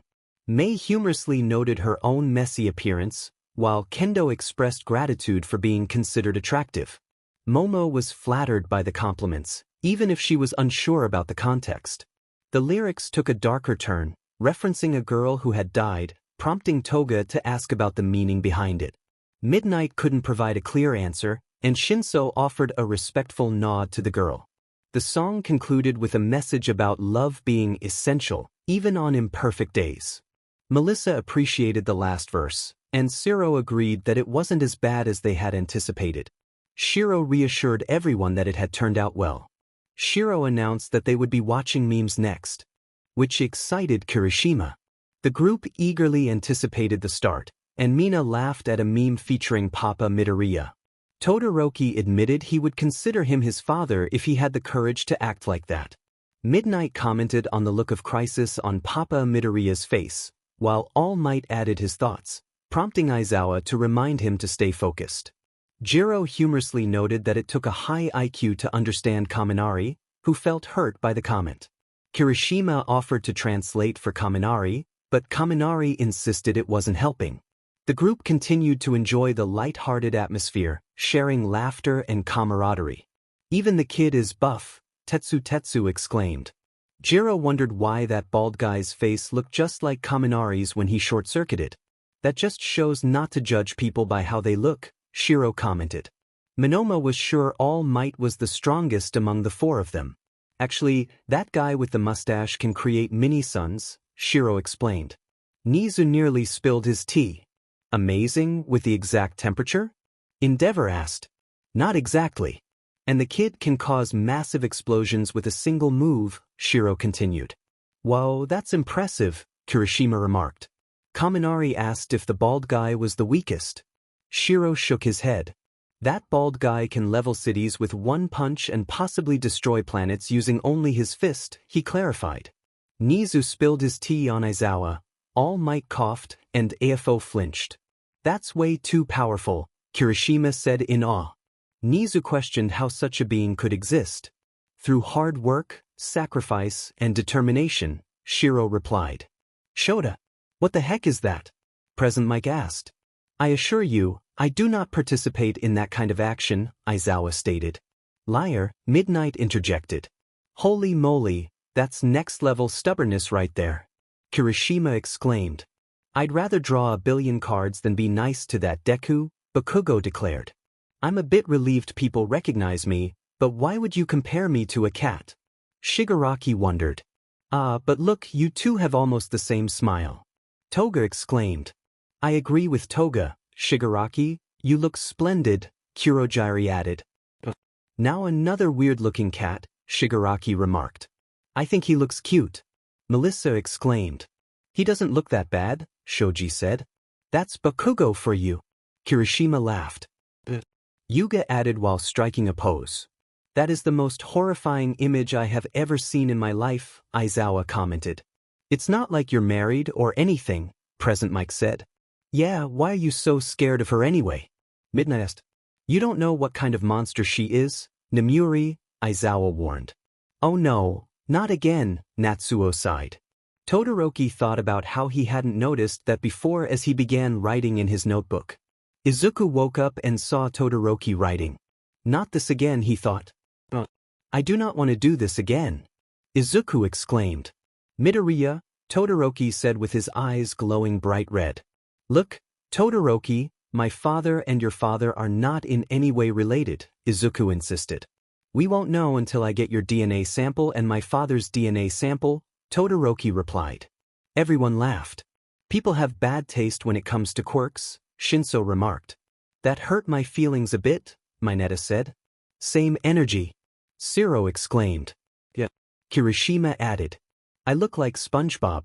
That's cool, I guess, Todoroki said. Shiro was sitting in his chair when Izuku approached him with a question. Hey Shiro? How come we can't see you? Izuku asked. Shiro can only be seen as a dark figure, which is ironic since his name literally means white. But that? Do you want to see how I really look? Shiro asked. Everyone nodded. You're going to have to wait. I'm pretty tired right now, Shiro said as he plopped down on the couch. But what about the universe we're going to watch? Momo asked. Let Izuku press the buttons. I'm sure he's been paying attention to which buttons I was pressing, Shiro suggested. Alright. Izuku exclaimed as he went to the machine and pressed a few buttons until it dropped a tiny piece of paper. The real Bnha tilted her head in confusion. Aren't we the big three? She asked. Maybe it's Todoroki, Bakugo, and Midoriya? Kaminari suggested. Yeah, that makes a lot of sense, Kirishima agreed. Anyways, start it, Shiro instructed. The screen opened to show Izuku sitting at his desk with an emotionless expression. The other students started chatting about random things until a purple-haired teen approached him. Is this desk taken? The teen asked. Izuku shook his head. The teen put his bag down and sat down. I'm a bit worried about this one, Bnha said. Why is that? Kirishima asked. Did you see how Midoriya acted when Shinso approached him? It was like he didn't care at all and wasn't even nervous, Bnha replied with concern. That is strange. Let's see what happens next, Kirishima suggested. The purple-haired teen looked at Izuku. He seems average but doesn't show much emotion. I need to make friends with this guy, he thought. Not much of a talker, are you? The purple-haired teen asked. Izuku looked at him with his emotionless expression. I see no purpose in talking to others unless it's necessary, he replied. The purple-haired teen smiled and extended his arm to Izuku. I had similar thoughts. Hitoshi Shinso, by the way, he introduced himself. Izuku shook his hand. Izuku Midoriya, he said. So, wanna eat lunch later? Shinso asked. Izuku nodded. Wow, they're good friends already, Kirishima commented. I wouldn't really call that friends. The other me is probably just trying to get to know him because of how he acts, Shinso said. Everyone else nodded. At lunchtime, Izuku and Shinso walked side by side. Upon entering the cafeteria, they heard sounds of screaming and tiny explosions. They looked at Class 1A's table, where there was chattering and arguing, mostly from a sandy blonde teen. The teen stopped his barrage of complaints and glared at Izuku, his expression shifting from angry to furious. He stomped toward Izuku. This is going to be a pain, Izuku thought. The blonde teen confronted Izuku, grabbing him by the collar of his shirt. What are you doing here, nerd? He demanded. Izuku sighed and gripped the teen's wrist tightly, causing the teen's eyes to widen. Don't bother me, Bakugo, or I'll twist your arm, Izuku replied with his emotionless face. Everyone shivered at the sight. Man, I never knew how intimidating Midobro can be when he's irritated, Kirishima said. I don't really get irritated much, Izuku admitted. Class 1A saw this and quickly separated Izuku and Bakugo. I'm really sorry about our classmate. He's always like that, Momo said as she bowed. Don't worry about it, but if he gets in my way again, I won't hesitate to break every bone in his body, Izuku warned as he and Shinso walked away, leaving a shivering Momo behind. Dude, that was impressive. Tetsu exclaimed. Yeah. He was merciless with his words, Kirishima noted. Bakugo exclaimed that he would never let that foolish nerd even lay a finger on him. Izuku and Shinso sat at an empty table, enjoying their meal until a girl with pink hair approached them with a smile. She asked if she could join them, and Shinso responded affirmatively while Izuku simply nodded. They engaged in light conversation and introduced themselves. Shortly after, a short girl with brown hair and a tall boy with blue hair and glasses approached them. The brown-haired girl apologized for their classmates' earlier behavior. Izuku reassured them that it was no problem. The tall boy stepped forward, performing robotic karate chops, and inquired why their classmate had acted that way, wondering if Izuku and Shinso knew each other. Izuku paused his meal and explained that they were childhood friends, but after Bakugo developed his quirk, he became quite unpleasant. He preferred not to delve into the details and resumed eating. Tokoyami remarked that Bakugo looked cool when he acted that way, while Izuku pointed out that it was a bit rude not to make eye contact during conversation. Jiro chimed in, teasing Izuku about his own tendency to avoid eye contact when nervous, to which he stammered a response. As whispers began to circulate around them, Shinso shot a glare at the onlookers, causing them to quiet down. The brown-haired girl asked why they had been whispering. Mei, the pink-haired girl, explained that they were different from others. She was a bit autistic. Shinso had a villainous quirk, and Izuku was quirkless. Mei emphasized that they didn't care if others didn't like them. They weren't born to entertain anyone. Shinso added that it was better to be hated for who they were than to be loved for something they were not. He stood up, tray in hand, and walked away, with Mei following after saying goodbye to the brown-haired girl and the tall boy. Izuku then stood up and began to walk away as well, expressing his belief that people were merely tools and that winning was everything in this world, even for someone like him who lacked a quirk. His words left the two teens in shock. The scene shifted to a black screen, where Kaminari remarked on how impressive those quotes sounded. Miruko admired Izuku's determination, believing it would take him far in life. 𝔻𝕗 expressed curiosity about how Izuku would manage to become a hero without a quirk, predicting it would be quite entertaining. The focus shifted back to the group, where 𝔻𝕗 announced they would be reacting to random things again. Toga excitedly urged them to start. Everyone turned their attention to Aizawa, who was questioned about a photo. 𝔻𝕗 shrugged in response, while Ms. Joke exclaimed how handsome Aizawa looked, causing him to retreat to a corner, holding up a cross and declaring her a spawn of darkness. Mineta, overwhelmed, fainted with a blissful expression. Kamui Woods commented on the attention-grabbing features of a girl, to which Mineta, now awake, agreed, admitting he was a man of culture. Midnight expressed a hint of jealousy, while Todoroki complimented Izuku, patting him on the back. Izuku, confused, thanked him, wondering about the implications of the compliment. The girls in the group expressed their admiration for Izuku, with each suggesting what they would do if he were to ask them out. Tsu cautioned them that their comments might lead Izuku to consider plastic surgery. The girls nodded in agreement. Mina questioned why Aizawa was always the center of attention, and Kirishima shrugged, while Momo speculated about Aizawa's intentions. The group continued to banter, with Tokoyami expressing his love for his edgy cape and Mina exclaiming how hot she looked in a photo. Kirishima playfully called her manly. Curiosity arose about some unfamiliar faces in a photo, and 𝔻𝕗 explained they were part of the old and new Big Three. The class shared their admiration for Izuku's supportive nature, with Uraraka and Kirishima praising him.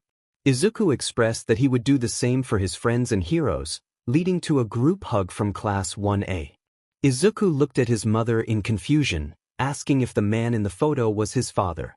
Inko shrugged, admitting she didn't remember his father having such hair. Todoroki complimented Inko's beauty, noting her resemblance to his own mother, leading him to wonder if their mothers could be related. Ms. Joke approached Eri, but Aizawa swiftly intervened, taking Eri to a corner. Midnight explained Aizawa's protective nature, and Ms. Joke playfully remarked that she liked dominant men. The group continued to chat about their quirks, with Aizawa asking if anyone could turn people into cats, but everyone shook their heads in response. The scene transitioned, and the narrative hinted at upcoming adventures in the Mindscape, leaving the audience intrigued about what was to come. 𝔻𝕗 stood up from the couch and walked to the machine, pressing a few buttons. Mina wondered what the title meant, and Kaminari speculated that it probably involved the mind. Jiro chimed in with a sarcastic remark, prompting Izuku to request that they start the machine. The screen lit up, revealing Izuku, the female villain version of Deku, holding a camera and asking Imoku, the emo version of Deku, a question. Gran Torino commented on the good start, agreeing with All Might that there was nothing strange happening, except for the camera. Izuku asked Imoku what YES spelled, and though he looked confused, he played along. He answered, yes. Then, with a mischievous grin, Izuku asked what he is spelled. As Imoku focused on the question, Kaminari mumbled, trying to figure it out. Izuku burst into laughter, which startled Ikuzi, the vigilante version of Izuku. Everyone else joined in the laughter, while Kaminari remained puzzled, wondering what was happening. Imoku pointed to Izuku, who was on the ground, clutching her stomach from laughing so hard. Izuku managed to catch her breath and repeated the question to Imoku, who again answered correctly. This only made Izuku laugh harder, and soon Ikuzi joined in, needing support from Imoku as they both laughed uncontrollably. Kaminari, still confused, asked if it was really that funny, leading to more laughter. From the group, Izuku continued the playful questioning and Imoku, growing increasingly annoyed, exclaimed that it was still yes. The humor of the situation was not lost on the others, who found Imoku's frustration amusing. Nijire asked how they could not figure it out, to which Kaminari insisted it was hard. Jiro inquired about the characters on the screen, and 𝔻𝕗 explained that they were alternate versions of Izuku. Todoroki found it interesting. 𝔻𝕗 pressed more buttons on the machine, and moments later, it dispensed a piece of paper. Nizu asked if it was the same as the last one, but 𝔻𝕗 confirmed it was not. With a sigh, Nizu encouraged 𝔻𝕗 to start the next segment. The screen opened to reveal Izuku in a suit with a red cape, floating in a strange dimension. He expressed his fear about the unknown place, and Todoroki shared his bad feeling about it. The others nodded in agreement, feeling the tension rise.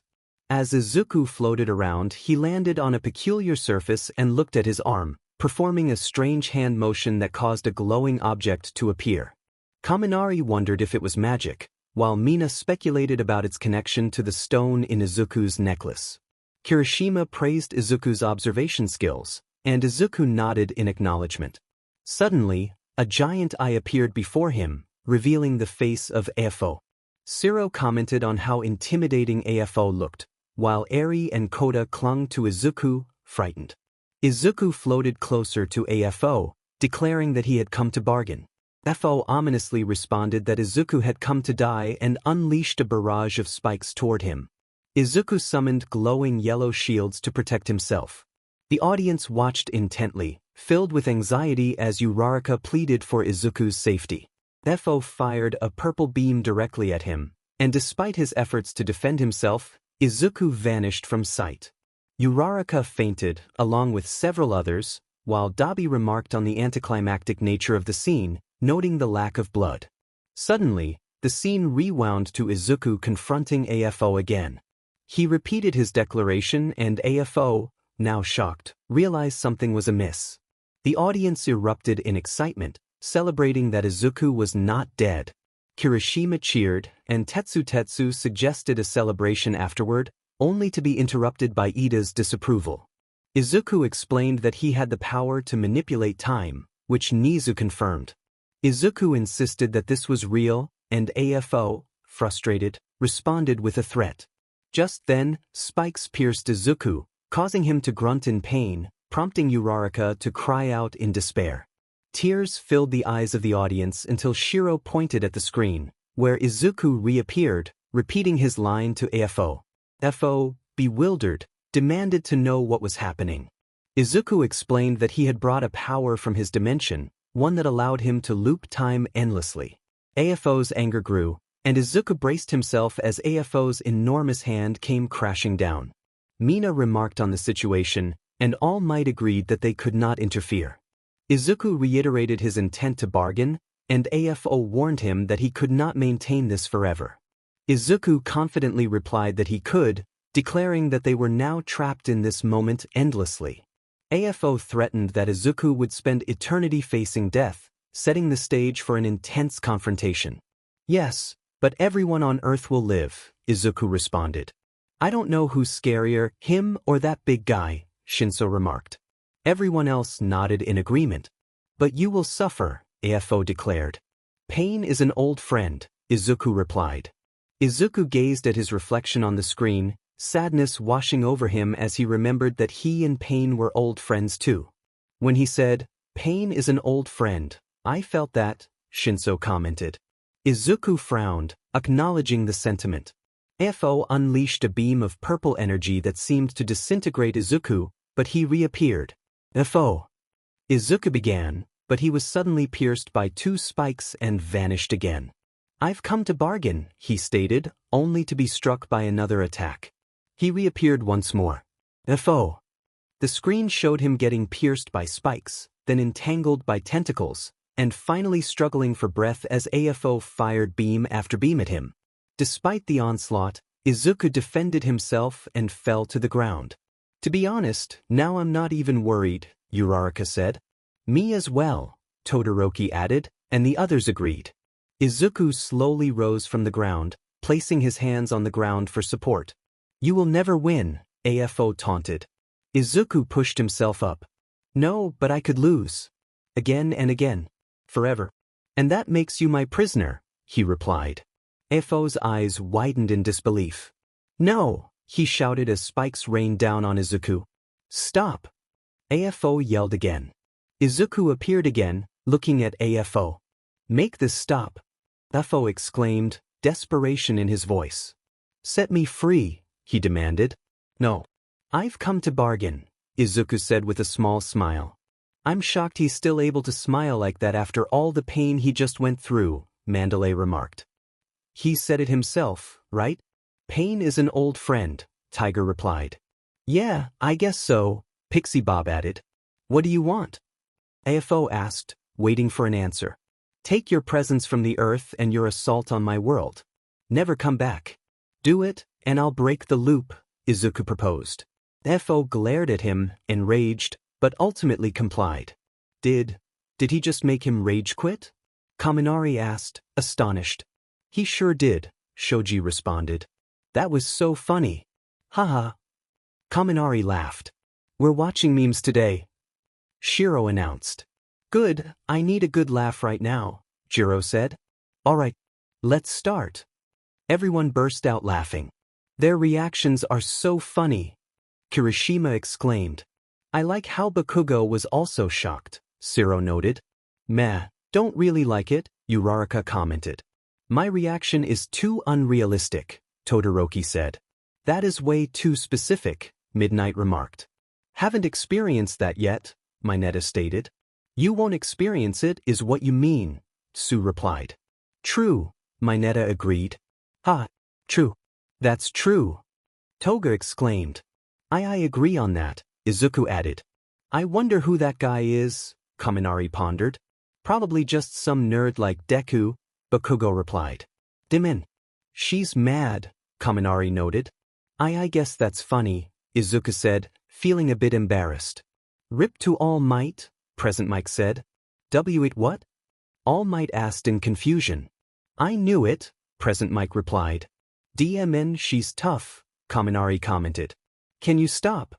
Jiro asked, annoyed. Sorry. Kaminari replied. Ah, so cute. Mina exclaimed. He's very caring, I like that, Momo added. So pure. I can't take it, Toru exclaimed, causing Izuku to blush from the compliments. That is very accurate, Kurogiri stated. If you want to die, then die. Like I care, Shigaraki said dismissively. And if you do die, be sure to put all of your blood in plastic bags for my use. Toga exclaimed. I would die for you first. No, I won't. Twice shouted. Cool, Dobby said nonchalantly. People have their own opinions on others. So if you look at me like that, then I can't stop you. Since you're the one in control of your opinions, Izuku explained. Midoriya and I are only friends, but if you look at us like that, we can't stop you. So go ahead and do you, Todoroki added. Ha ha. Bakugo laughed. Man, that's too small, Shiro commented. I can't read it, Mina said. Moving on, Shiro suggested. Typical Bakugo, Tsu remarked. But there is that Godzilla guy from Island, Kaminari mentioned. Oh yeah, but that guy really didn't look that tough, Shiro replied. Hell yeah, I'll fight Godzilla. Throw in that stupid moth too. Bakugo shouted. I'm pretty sure you'll die if you do, Todoroki warned. Like I care. Bakugo retorted. Again, who is that person, Mom? Izuku asked. I don't remember, but that picture looks so cute. Inko exclaimed. So, another dad, Todoroki thought. Haha. Dumbass Pikachu. Bakugo shouted.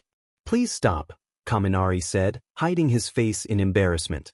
Don't worry, buddy, I'll be here for you, Kirishima assured him. Thanks, man, Kaminari replied. That's funny, Dobby said. Haha. Toga laughed. Idiot, Shigaraki muttered. Ha ha ha. Twice laughed. I want to know the person who made this, Tsu said. Tsu wants to know your location, Uraraka joked. Dancing frog, Kota said. Ah. I knew it. I knew it. Todoroki exclaimed while running around. Kirishima, pin him down. Shiro, tape his mouth and limbs.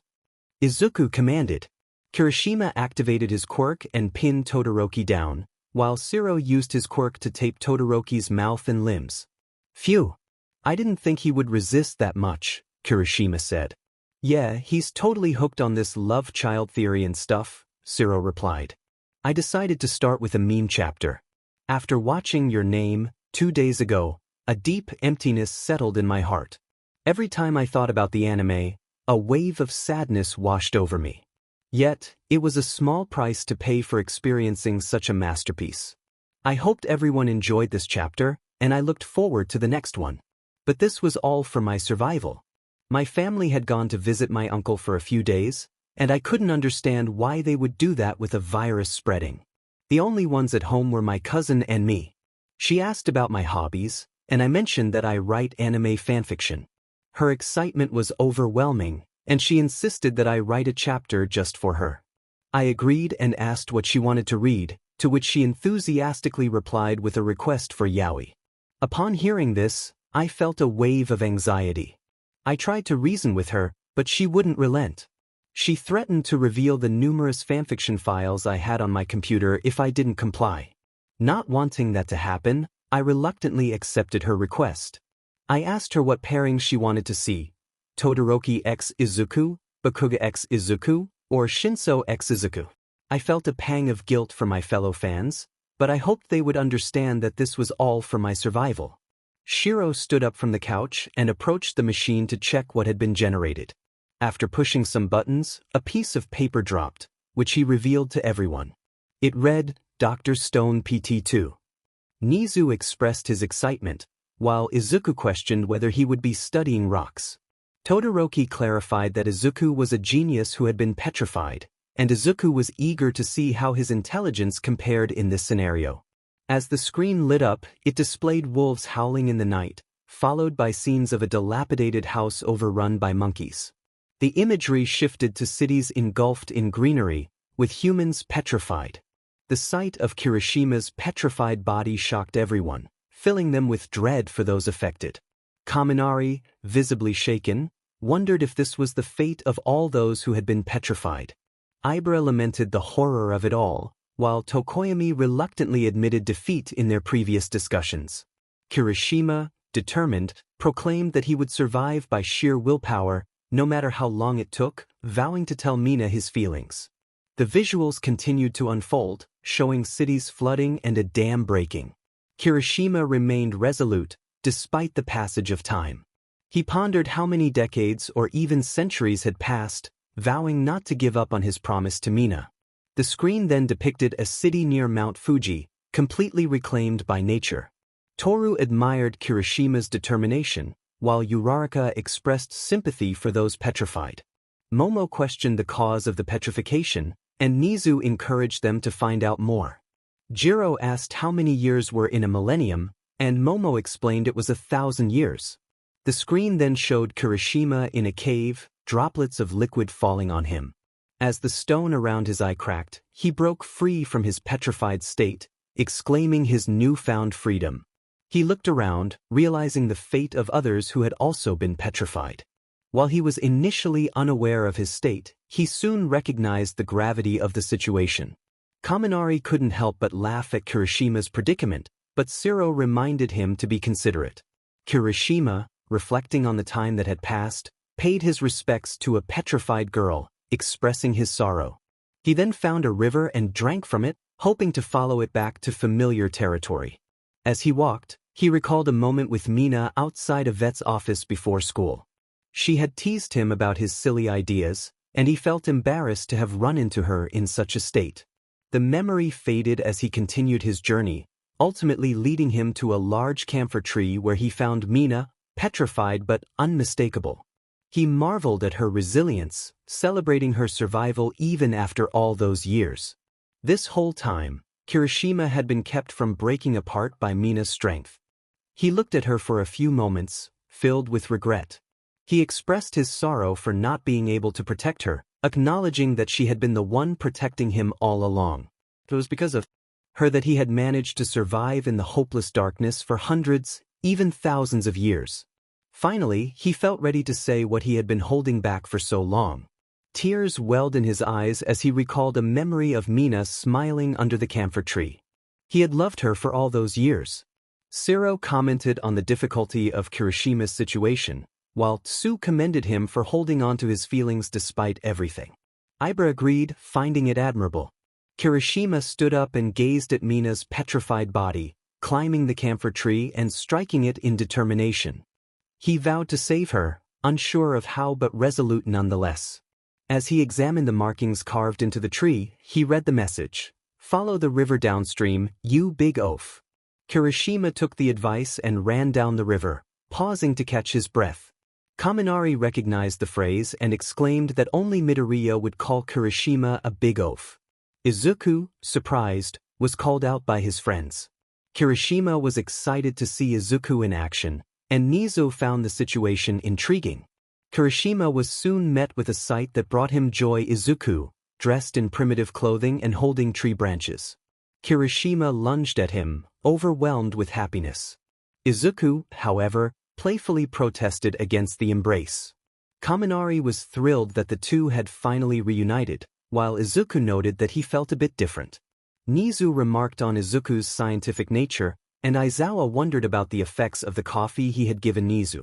Izuku sighed, explaining that it was October 5, 5738, and that he had been awake and working for over 6 months. Kirishima was astonished by this revelation. All Might expressed disbelief at the accuracy of Izuku's date, while Nizu speculated that Izuku must have counted since his petrification. Momo questioned the feasibility of maintaining such a count for thousands of years, which seemed impossible. Kirishima struggled to comprehend the time that had passed, but Izuku confirmed that it had been a good 3,700 years. When asked how he knew the exact date, Izuku simply stated that he had counted. Everyone was taken aback by Izuku's response, with Nizu confirming his earlier claims. Present Mike was incredulous, and FO marveled at Izuku's sanity after such a long PRD. Izuku reflected on his time in darkness, explaining that while he could have awakened by sheer willpower, finding food would have been impossible. He emphasized the importance of keeping track of time for survival and declared that it was time to stop talking and start working. Nizu noted Izuku's scientific mindset, prompting All Might to inquire further. Izuku explained the significance of the formula on his clothing, attributing it to Albert Einstein and his contributions to modern physics. Nizu praised Izuku for his knowledge, and the others expressed their admiration as well. Kirishima was shocked to learn that Izuku had built his current situation from scratch, but Izuku clarified that he lacked the manpower to rebuild civilization alone. He had been waiting for Kirishima, confident that he would survive, knowing that someone so determined wouldn't give up easily. Kirishima affirmed his strength, and the scene shifted to Izuku starting a fire while Kirishima chopped wood. Kirishima declared that he would handle the heavy lifting while Izuku focused on the intellectual tasks. Izuku expressed his ambition to reclaim the world and understand the science behind their petrification and revival. Kirishima vowed to save Bnha, and together they envisioned building a new civilization from nothing, excited about their journey ahead. As the screen faded to black, Kaminari eagerly anticipated what would happen next, while Tetsu and Kirishima shared in the excitement. Jiro remarked on Izuku's impressive intelligence, and Bnha expressed her enthusiasm for the unfolding events. He pressed a few buttons, and shortly after, the machine dropped a piece of paper. Shiro looked at it with wide eyes, rubbing them in disbelief. He showed it to everyone, and the girls cheered. The girls screamed in excitement, while the boys reacted in unison with dismay. Kaminari expressed his discomfort, wishing to erase the image from his mind, while Shiro jokingly asked for someone to help him out. Todoroki stated that they would have to watch it, and Mineta shrugged, claiming he had seen worse. Tokoyami lamented that this might cost him his sexuality, to which Izuku replied that at least it wouldn't cost him his dignity. Ida encouraged everyone to endure it together as men, and the boys rallied in agreement, declaring their resolve. The screen opened to show Todoroki staring at Midoriya while 𝔻𝕗𝕤𝕦𝕧𝕖𝕣 was teaching class. Izuku felt a gaze on him and looked around, landing his eyes on Todoroki, who quickly looked down embarrassed. Thoughts raced through Todoroki's mind, wondering what Izuku would think of him. Meanwhile, Izuku blushed, contemplating the implications of Todoroki's stare. Shiro, with his head wrapped in tape, expressed his distress, while Ida, wearing earplugs, insisted they could handle it. Midnight commented on the romantic tension, eliciting an exasperated response from Bakugo, who was frustrated. Koda found it gross, and Mandalay reminded Midnight to be mindful of the younger students. At lunchtime, the Deku squad gathered at their table. Izuku ate while occasionally glancing at Todoroki, who noticed and felt his hands shake. He questioned why Izuku was looking at him, assuming it was because of his feelings for Uraraka. Their eyes met, and Bnha excitedly anticipated Todoroki's confession, while Fuyumi wished Todoroki would be more expressive. Todoroki, however, simply stated he would rather not. Momo wondered about Todoroki's behavior, and Shiro explained that Todoroki was a femboy. Kaminari asked for clarification, prompting Mineta to explain the term, which left everyone in shock. Izuku questioned Mineta's knowledge, to which Mineta confidently replied that he had studied. Class 1 erupted in surprise, while the rest of the Deku squad exchanged curious glances. Ida and Uraraka whispered about Todoroki's awareness of Izuku's glances, and Tsu suggested that Todoroki might be gay and a femboy. Their shocked reactions revealed their surprise at this revelation. Later, at the dorms, Shoji remarked on the rarity of such a situation, while Jiro wondered if they would confess to each other. Mina suggested they ask Todoroki directly, and they made their way to his room. Upon knocking, Todoroki opened the door in his pajamas, looking slightly surprised. Toru noted that she hadn't realized he looked so feminine, while Mina asked if all femboys looked like that. Mineta explained that it varied. Todoroki raised his eyebrows, questioning if something was wrong. Uraraka stated they just wanted to talk, and he let them in, offering tea. They got straight to the point, asking if he liked Midoriya. As soon as the question was posed, Todoroki's left side lit up, and he hid his face in embarrassment, denying it even though his quirk suggested otherwise. Tsu reassured him that Midoriya liked him too, and the girls nodded in agreement. Todoroki looked at them in disbelief, questioning if it was true. Ectoplasm made a comment about the situation, while Niza laughed, suggesting they needed more practice. Present Mike noted something was off with Nizu, and Izuku speculated about the coffee he had given him. Todoroki, feeling overwhelmed, buried his face in a pillow and asked how they knew for sure. After a brief discussion, the girls agreed that he should invite Midoriya for tea, and Todoroki reluctantly agreed. 2 hours later, Miruko wished him luck, while Uabami remarked that they all knew how it would go. Mineta expressed his excitement about the situation. Outside Izuku's room, Todoroki took a deep breath, trying to muster his courage before knocking on the door. When the door opened, Izuku stood shirtless, sweat glistening on his skin. Todoroki was momentarily taken aback, and Kirishima commented on Izuku's physique. Miruko playfully suggested she wanted to eat him up, while Izuku, flustered, asked Todoroki if he needed something. Todoroki nervously invited Izuku over for tea, his face turning bright red. Izuku noticed and became concerned, pressing their foreheads together, sensing something was off. Todoroki's left side flared up again, but he insisted it was fine and asked if Izuku would still come over. Izuku smiled and agreed, and then mentioned he would change first. Todoroki nodded and retreated to his room. Izuku leaned against the door, hand on his forehead, wishing they could stay in that moment forever. Meanwhile, Fuyumi excitedly commented on the romantic atmosphere, while Toru anticipated a kiss. Momo compared it to the novels she read, but Koda and Dabi expressed their disapproval of the situation. In Todoroki's room, they sat in silence, tea in hand.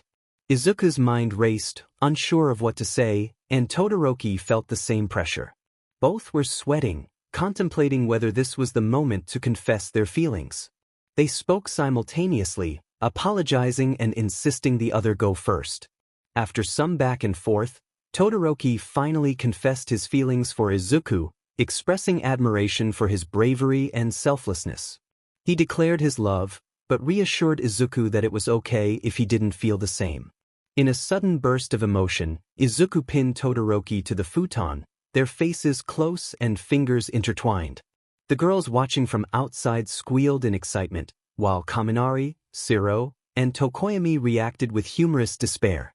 As they leaned closer, Izuku asked Todoroki to call him by his first name, and Todoroki nodded slowly. They shared a gentle kiss, which left Todoroki blushing and Izuku breathing heavily. Izuku then playfully kissed Todoroki's neck, leaving marks that drew cheers from the girls and comedic reactions from the boys. Izuku cuddled with a sleeping Todoroki, feeling satisfied with their moment together. The scene shifted to a group of friends discussing the events, with Midnight and Mandalay commenting on how enjoyable it was, while Izuku reminded them of the younger audience present. The focus then shifted to Shiro, who activated a machine that displayed a funny video. The screen showed Izumi, a female version of Izuku, lamenting over an empty cookie jar and chasing Imoku with a scythe, creating a humorous scene that had everyone laughing. Outside, Ukuzi relaxed under a tree, observing the chaos unfolding with Izumi and Imoku. He felt a sense of déjà vu as he witnessed the antics, and when Ikuzu approached him with ice cream, they both sat back to watch the amusing chase. The screen transitioned to Izuku and Ikuzu sharing tea. Izuku inquired about Ikuzu's role in his universe, to which Ikuzu revealed he was the #1 villain. Suddenly, Izuki burst in, confronting Ikuzu with a fierce expression, leading to a tense moment as Ikuzu's eyes glowed ominously. She immediately ran off, tears welling in her eyes. Izuku was about to say something when Ikuzu looked at him with piercing scarlet eyes, causing the screen to turn black. Kaminari commented that if someone looked at him like that, he would probably be terrified. Kirishima agreed, noting that it was understandable, given Kaminari's lack of confidence. Kaminari responded sarcastically, thanking Kirishima for the compliment. Momo pointed out that Ikuzu claimed to be the #1 villain in his universe, which made sense since he seemed to know the weaknesses of almost every pro-hero. Jiro admitted that it scared her at times. The screen opened to reveal a crying Ikuzu and a laughing Izumi. Ikuzu lamented his perceived failures, exclaiming his frustration at being terrible at everything, from video games to sports, academics, and even buying food. Izumi, concerned, placed a comforting hand on his back and reassured him that just because he struggled with many things didn't mean he couldn't achieve great things. She reminded him that it's called a garbage can, not a garbage cannot. Ikuzu was unsure if her words were meant to comfort or mock him, to which Izumi admitted it was a bit of both.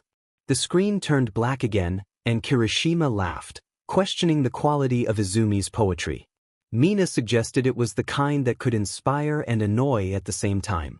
Present Mike was surprisingly emotional, declaring it beautiful, which prompted Midnight to wonder what was happening with him. Aizawa suggested they simply ignore him. Shiro announced that they would be reacting to random things again, and Nizu urged them not to waste any more time. They began, with Jiro exclaiming how accurate a particular moment was. Kirishima joked about an ostrich's expression, while Bakugo called someone a fool. Kaminari protested against the teasing, and Shigaraki questioned how someone could have gotten an ostrich. Dabi suggested bribery, leading to more laughter from Kaminari, who then challenged Bakugo. Todoroki remarked that Bakugo's ego might one day lead to trouble, and Izuku agreed. Nizu laughed heartily, while Aizawa covered his ears, asking them to stop. Present Mike took it up a notch, prompting Midnight to warn everyone to cover their ears as he burst into laughter. Mina pointed out that Bakugo seemed to be in a relationship with Izuku, which Bakugo vehemently denied. Fuyumi mused about being the partner of someone attractive, while Midnight reminisced about her younger days. Kirishima excitedly suggested they all participate in an activity, and Todoroki agreed. Bakugo declared he would show them how it's done, while Izuku hesitantly agreed to join in if everyone else was okay with it. Ida expressed his willingness to participate as well, emphasizing the importance of bonding as classmates. As music played, the group engaged in the activity, with Mina and Tsu eager to join in, followed by Uraraka, Toru, and Mineta. They all participated enthusiastically. Toga commented on the situation, while Dabi laughed. Shigaraki told them to be quiet, and Kirishima felt a pang of sympathy. Momo noted that everyone needs friends, regardless of their differences, which Jiro found profound.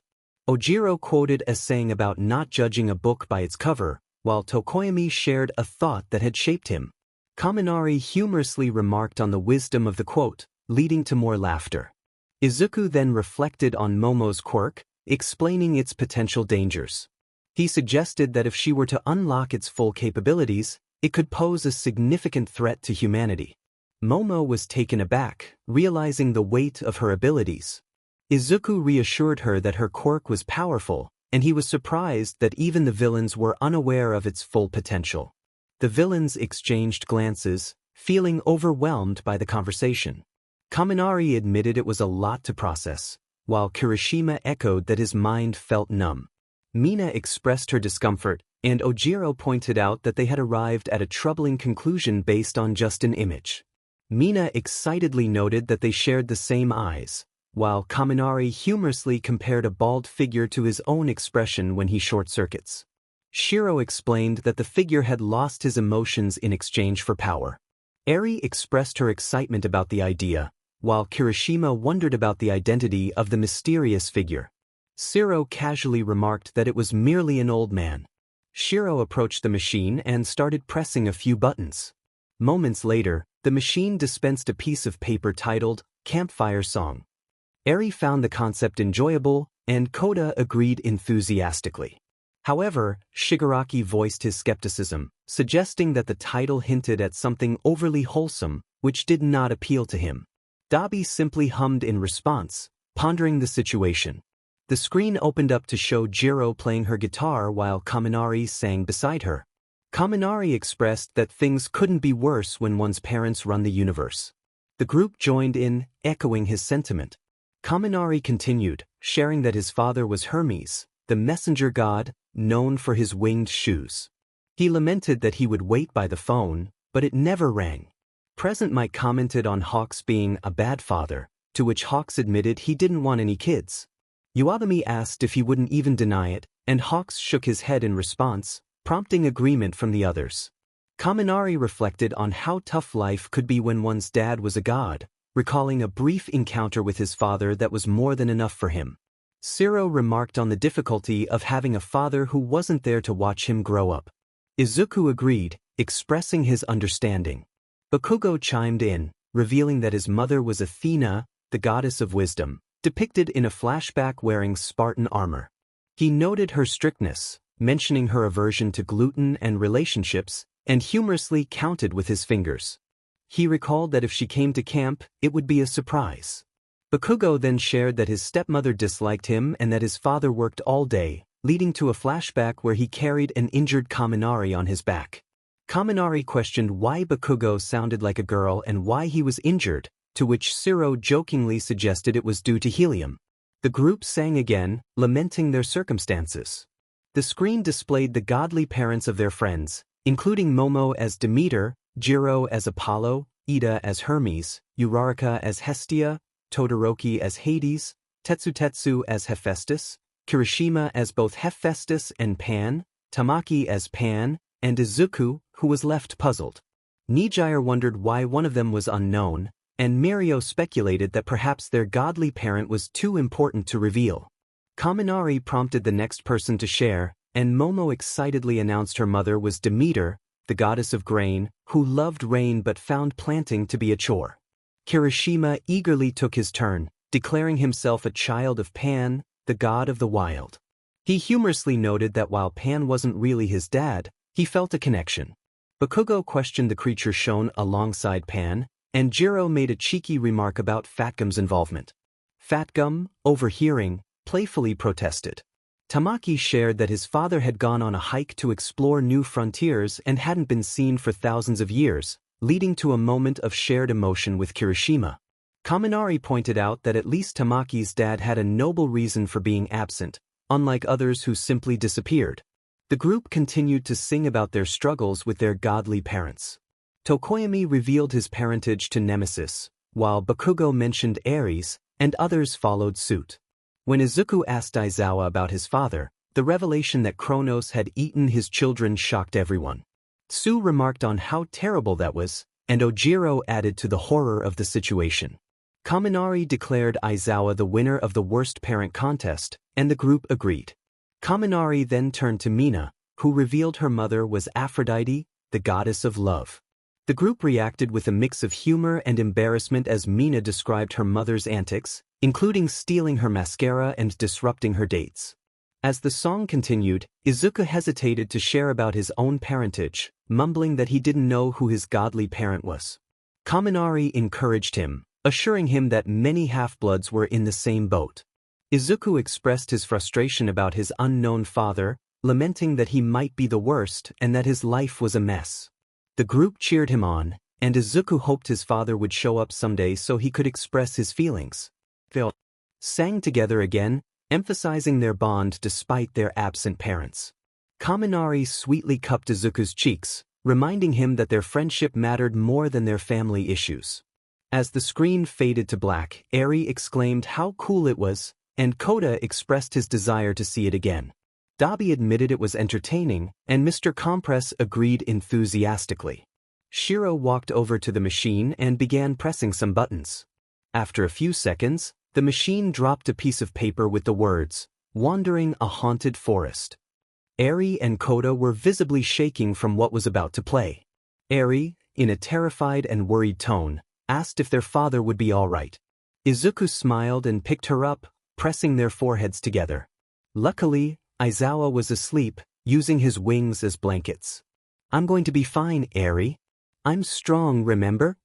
Izuku reassured her with a smile. Eri and Koda smiled back and hugged him. Everyone's heart was touched by the scene. "Ah, how touching. But let's get back to the video," Shiro said, and everyone nodded in agreement. "All right, let's get this slightly terrifying but funny video started." The screen turned on, showing Izuku in full hiking gear with a big bag on his back. He stood in front of a fence blocking the entrance to what appeared to be a haunted forest. Taking a deep breath, he adjusted his bag. "Well, I hope they find my body when I die," he mumbled. He took off his bag and threw it over the fence before climbing over and jumping to the other side. "Okay, it's already off to a horrible start," Kendo remarked. "I know. This is going to be so entertaining," Reiko added. "Agreed. I can't wait to hear this brat's screams," Shigaraki commented. Izuku walked into the forest, holding the straps of his backpack with both hands. He looked around and noticed strange claw marks on some trees. Approaching the closest one, he traced his hand along the marks. "Strange, I barely see any life here, no birds, no insects, nothing. Just these trees. Yet, there's this enormous claw mark. Does this belong to a tiger? Unlikely, I haven't seen claw marks this big before," he mumbled, taking out his phone to snap a picture of the claw mark with his hand beside it for comparison. "That's enormous!" Kaminari exclaimed. "What kind of animal has claws that big?" Bujiro asked.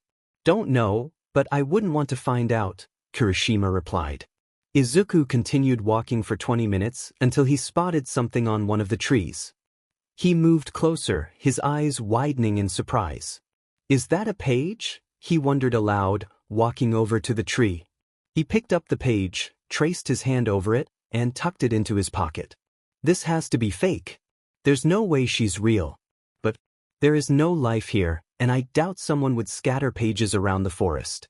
If that's the case, I need to get out of here right now." He started running, glancing back nervously. "Who's she?" All Might asked. "Probably a monster," Midnight replied. "He's running like his life depends on it," Kaminari noted. "Because it does. He's being chased by something, he can feel it, which is why he keeps running and looking back," Reiko explained. After 10 minutes of non-stop running, Izuku sat down on a boulder, taking out his flask for a drink. Suddenly, he leaped and rolled to the side as a knife lodged itself in the spot where he had been sitting. "Wow, you're surprisingly nimble for a human," a voice said. Izuku quickly stood up, searching for the source of the voice. "Who are you? What do you want with me?" he asked, trying to appear calm while internally panicking. "Please, I don't want to die. I just wanted to explore this forest and find a purpose instead of wasting my life playing video games. Please have mercy on me," he thought desperately. Everyone watching was shocked. "𝔻𝕗𝕐𝕐, you're into that kind of stuff, Midori?" Mina asked, but instead of a reply, she heard a loud thud. Izuku had fallen unconscious. "I didn't know Midoriya was into that." "Well, at least there's another man of culture here," Mineta said. "Yes. Scream some more. Let me hear your cries for help. Finally, a good video." Shigaraki exclaimed. "Looks like we have a Todoroki number 2, Siro commented. "Wait, what?" Todoroki asked, confused. An audible giggle was heard as a figure stepped out of the shadows. Izuku squinted, trying to see who it was. It was a girl with a slender figure, wearing a white hoodie stained with red and a short skirt. Her skin was ghostly white, and her eyes had no eyelids. "She looks terrifying," Kaminari exclaimed, hiding behind Jiro. "She looks like Toga," But slightly worse, Dabi remarked. Why doesn't she have eyelids? Ibra asked. She cut them off, Shiro replied. That's insane, Kamui Wood said. In a panic, Izuku threw his flask at her, hitting her in the face. The girl stumbled back but quickly regained her composure and glared at him. That hurt. For that, I'll make you pay, she threatened, pulling a knife from behind her back. I love you? Izuku blurted out, and the girl fell silent, blushing slightly. Listen here, you little brat, she said, approaching him. Izuku took off running to his right, with the girl close behind. A knife flew past him, but he didn't look back, he just kept running. He spotted the fence, hope lighting up his face. But just then, tentacles wrapped around his torso, pulling him back into the forest. Izuku desperately clawed at the ground, trying to escape the grip of the tentacles. Seeing the hope in his eyes vanish is quite entertaining, Mr. Compress said. I wanted to see more blood. Toga exclaimed. Watching the hope in his eyes disappear is a bit depressing, Dabi remarked. I feel you, Hawks added. Izuku was lifted into the air, forced to face the creature that had captured him.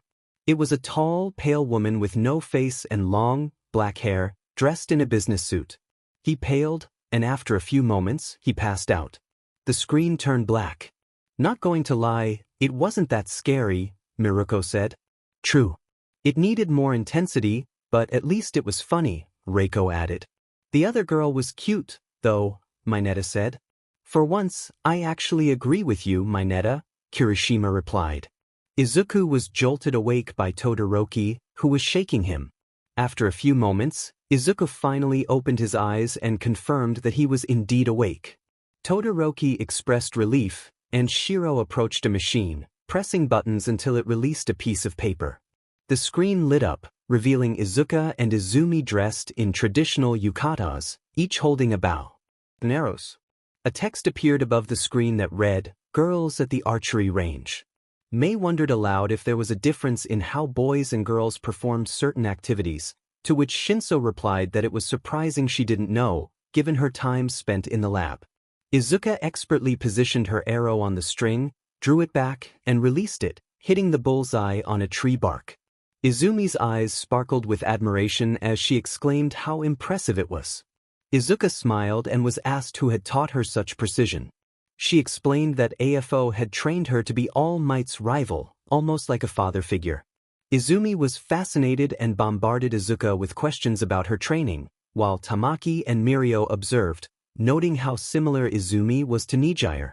The scene shifted to Imoku, who was attempting to shoot an arrow but felt an unsettling presence behind him.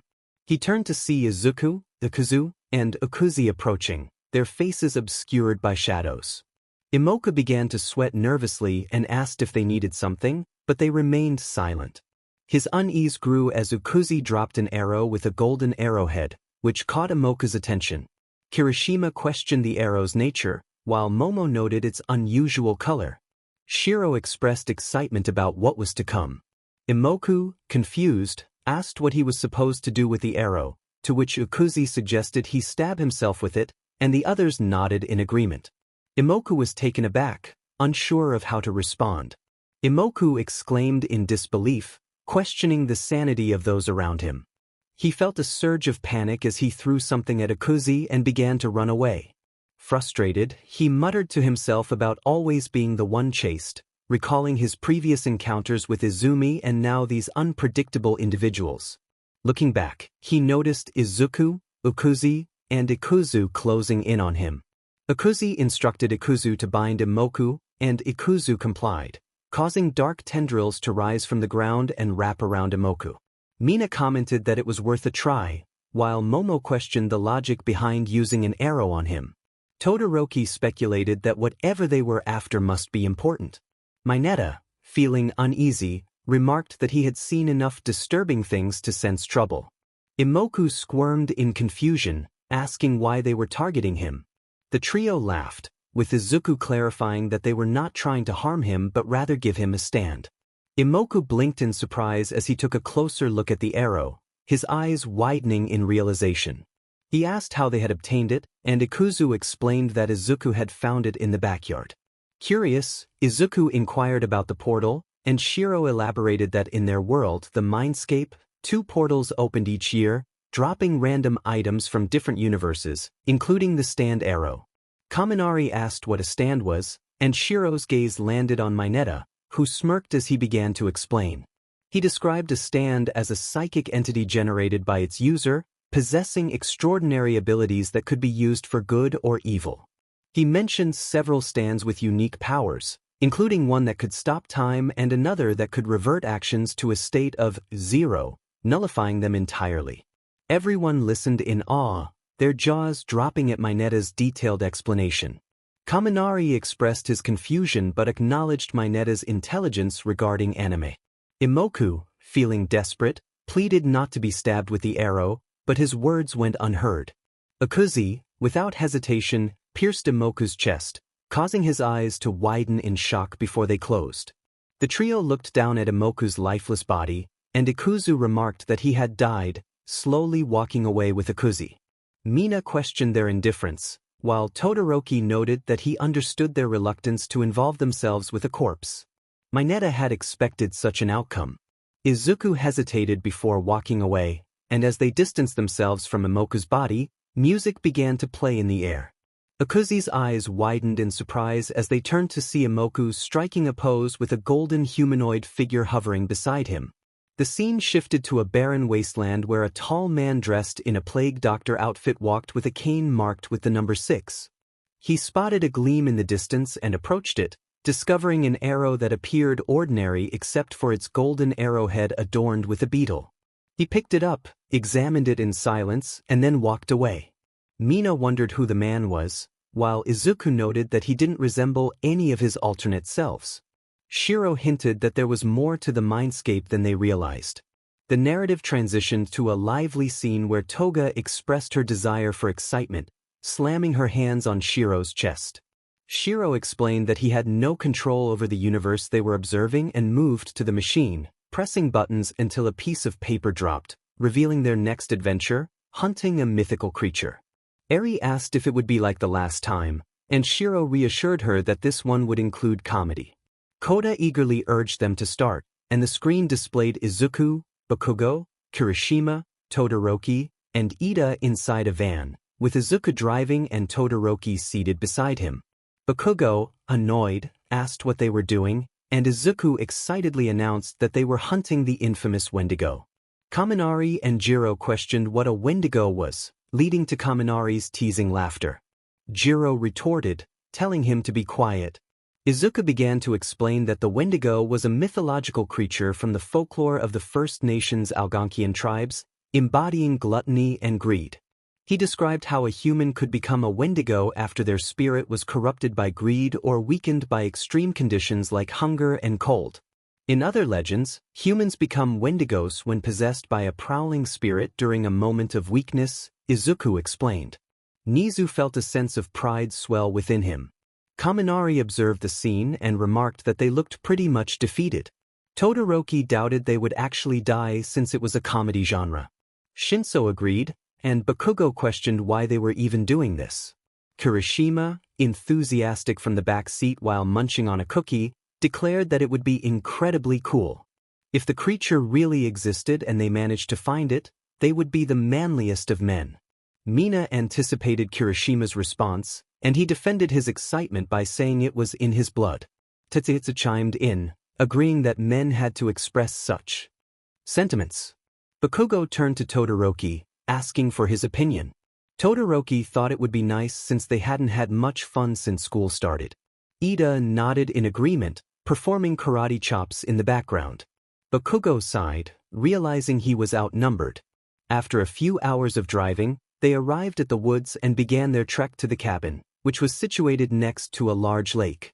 Izuku entered first and, noticing the dust, started cleaning alongside Ida while Bakugo and Kirishima went to gather firewood. Todoroki, meanwhile, enjoyed his soba.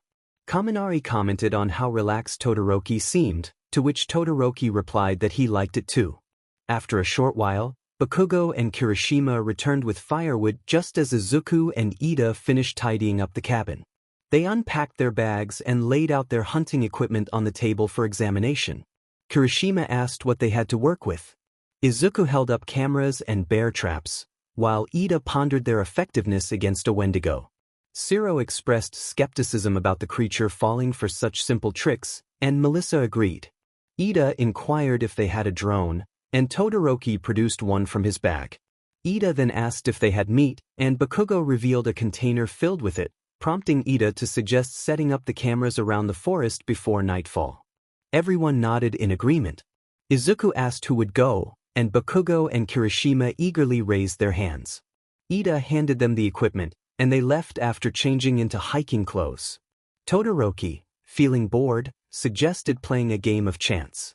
Meanwhile, Bakugo and Kirishima walked through the wilderness, setting up cameras and traps in strategic locations. After 30 minutes, they returned to the cabin.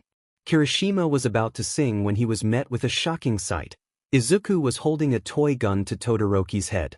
They all fell silent, and Kirishima slowly began to close the door, his expression blank. 𝔻𝕖𝕤𝕦𝕧𝕖𝕣 laughed, noting that Kirishima wanted no part of the situation.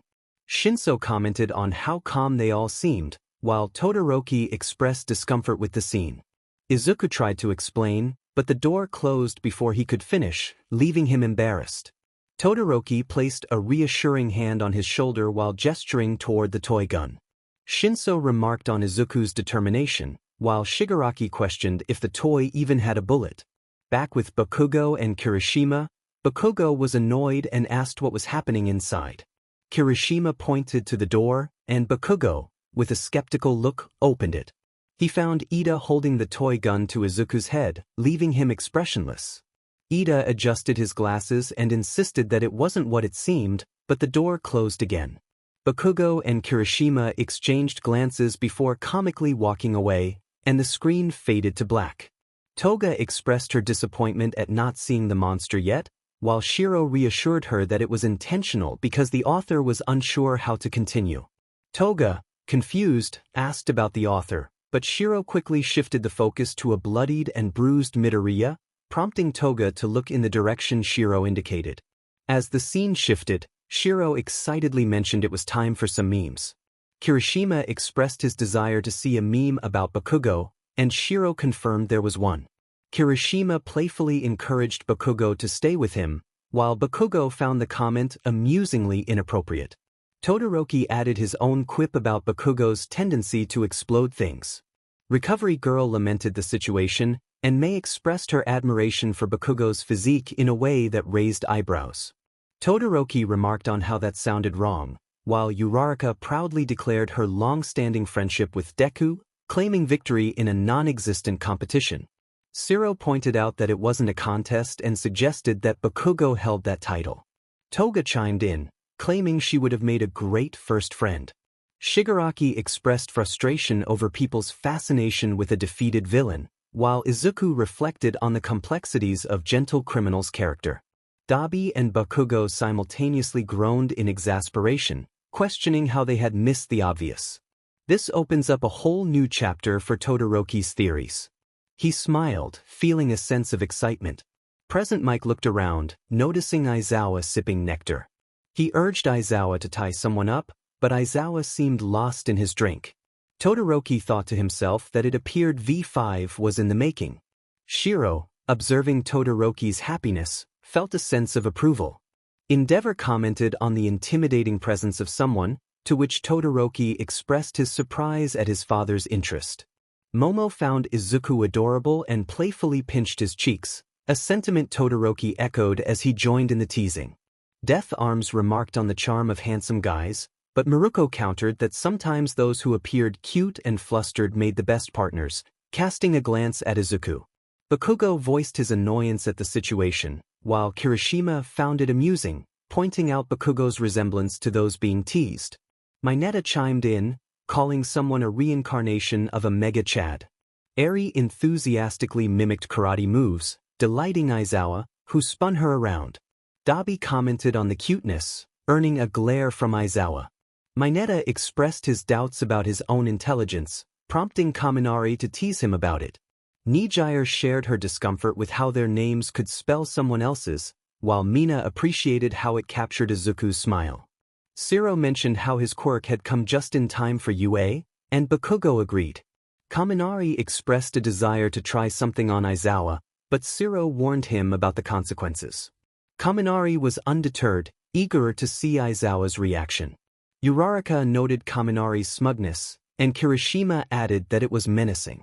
Kaminari admired someone's legs, while Mineta declared that thick thighs save lives, which Nizu humorously affirmed. Kaminari commented on Jiro's appearance, and she remarked that she looked more edgy than usual. 𝔻𝕖 called her badass, and Kaminari enthusiastically supported the idea of a female version of Todoroki.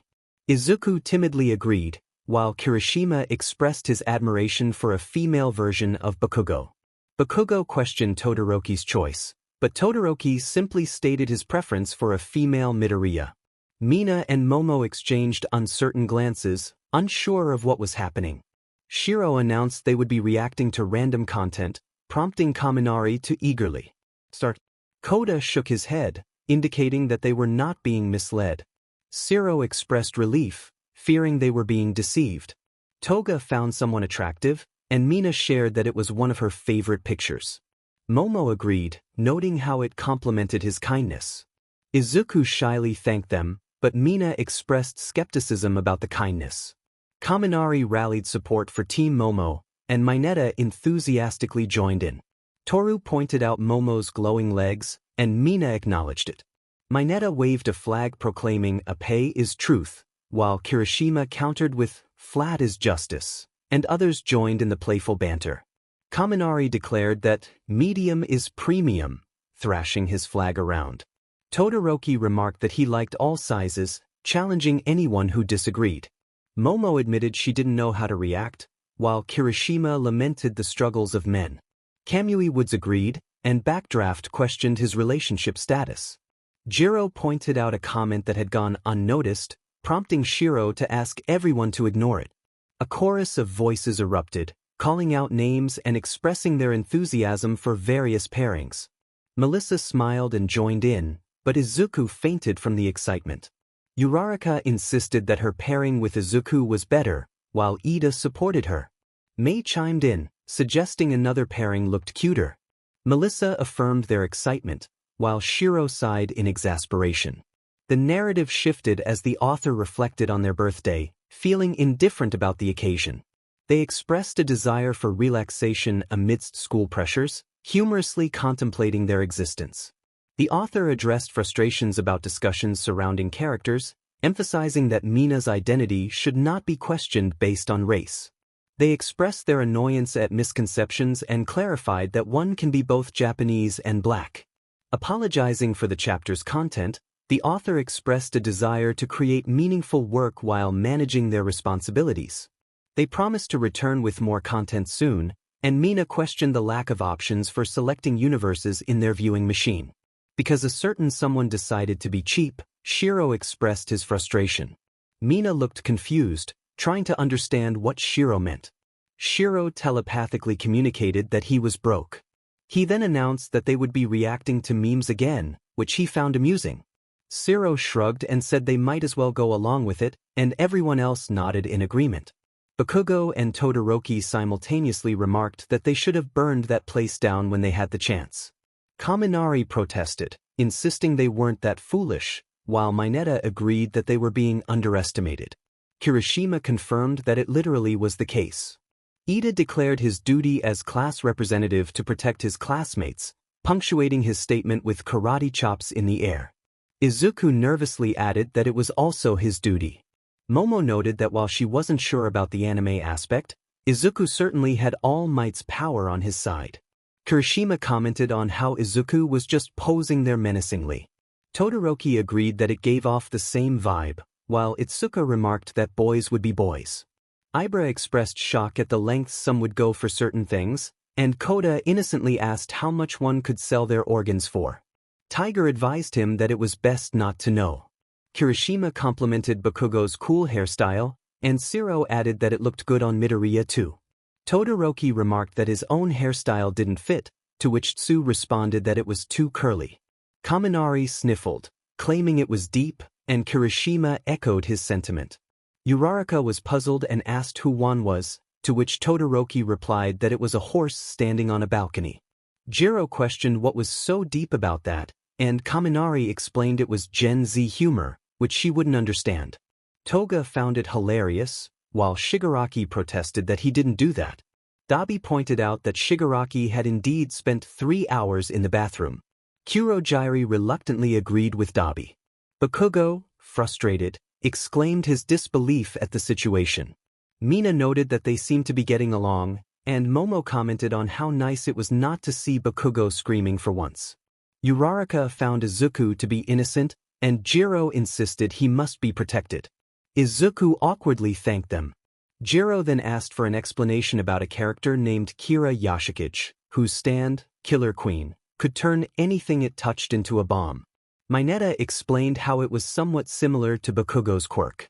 He also mentioned another character, Gyacho, who had an explosive personality and a stand called White Album, drawing parallels to Bakugo. Jiro suddenly realized that the names were references to songs, which Mineta confirmed, noting JoJo's penchant for unique stand names. Jiro expressed her excitement, while Kaminari admitted he had no idea what they were talking about. Kaminari then questioned Todoroki about something, and the girls gave him a thumbs up, despite their noses bleeding. Todoroki, with no emotion, shared a strange dream he had about swimming in cold soba and hitting Endeavor with a baseball bat. All Might and Endeavor both agreed they didn't need to know that, and Bakugo expressed his frustration. Izuku then declared he had enough and suggested they pile on Bakugo. Moments later, Bakugo was seen running from multiple students, screaming in panic. Shiro announced that the machine was broken and they were free to do whatever they wanted while it was being fixed. He clapped his hands, and the lights revealed a gigantic room with 2 exits.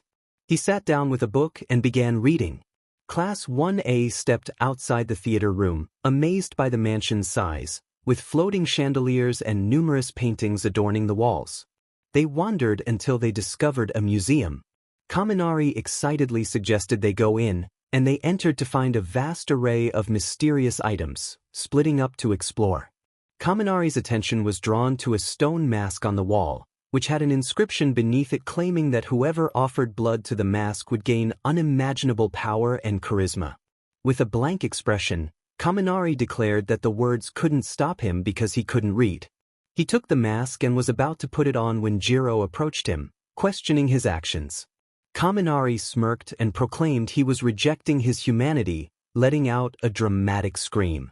Jiro watched him, unimpressed, and wished him good luck before leaving. Meanwhile, Izuku strolled through the museum, admiring several unique items. He stopped at a pair of red gloves with a text beneath them that read, "The Red Gloves of the Legendary YN. The Mortal Beyond the Heavens." He found it strange that he had never heard of YN despite his extensive reading on mythology and scientific history. In an alternate universe, YN frantically searched for his gloves, calling out to his pet lizard, Carl, who ignored him.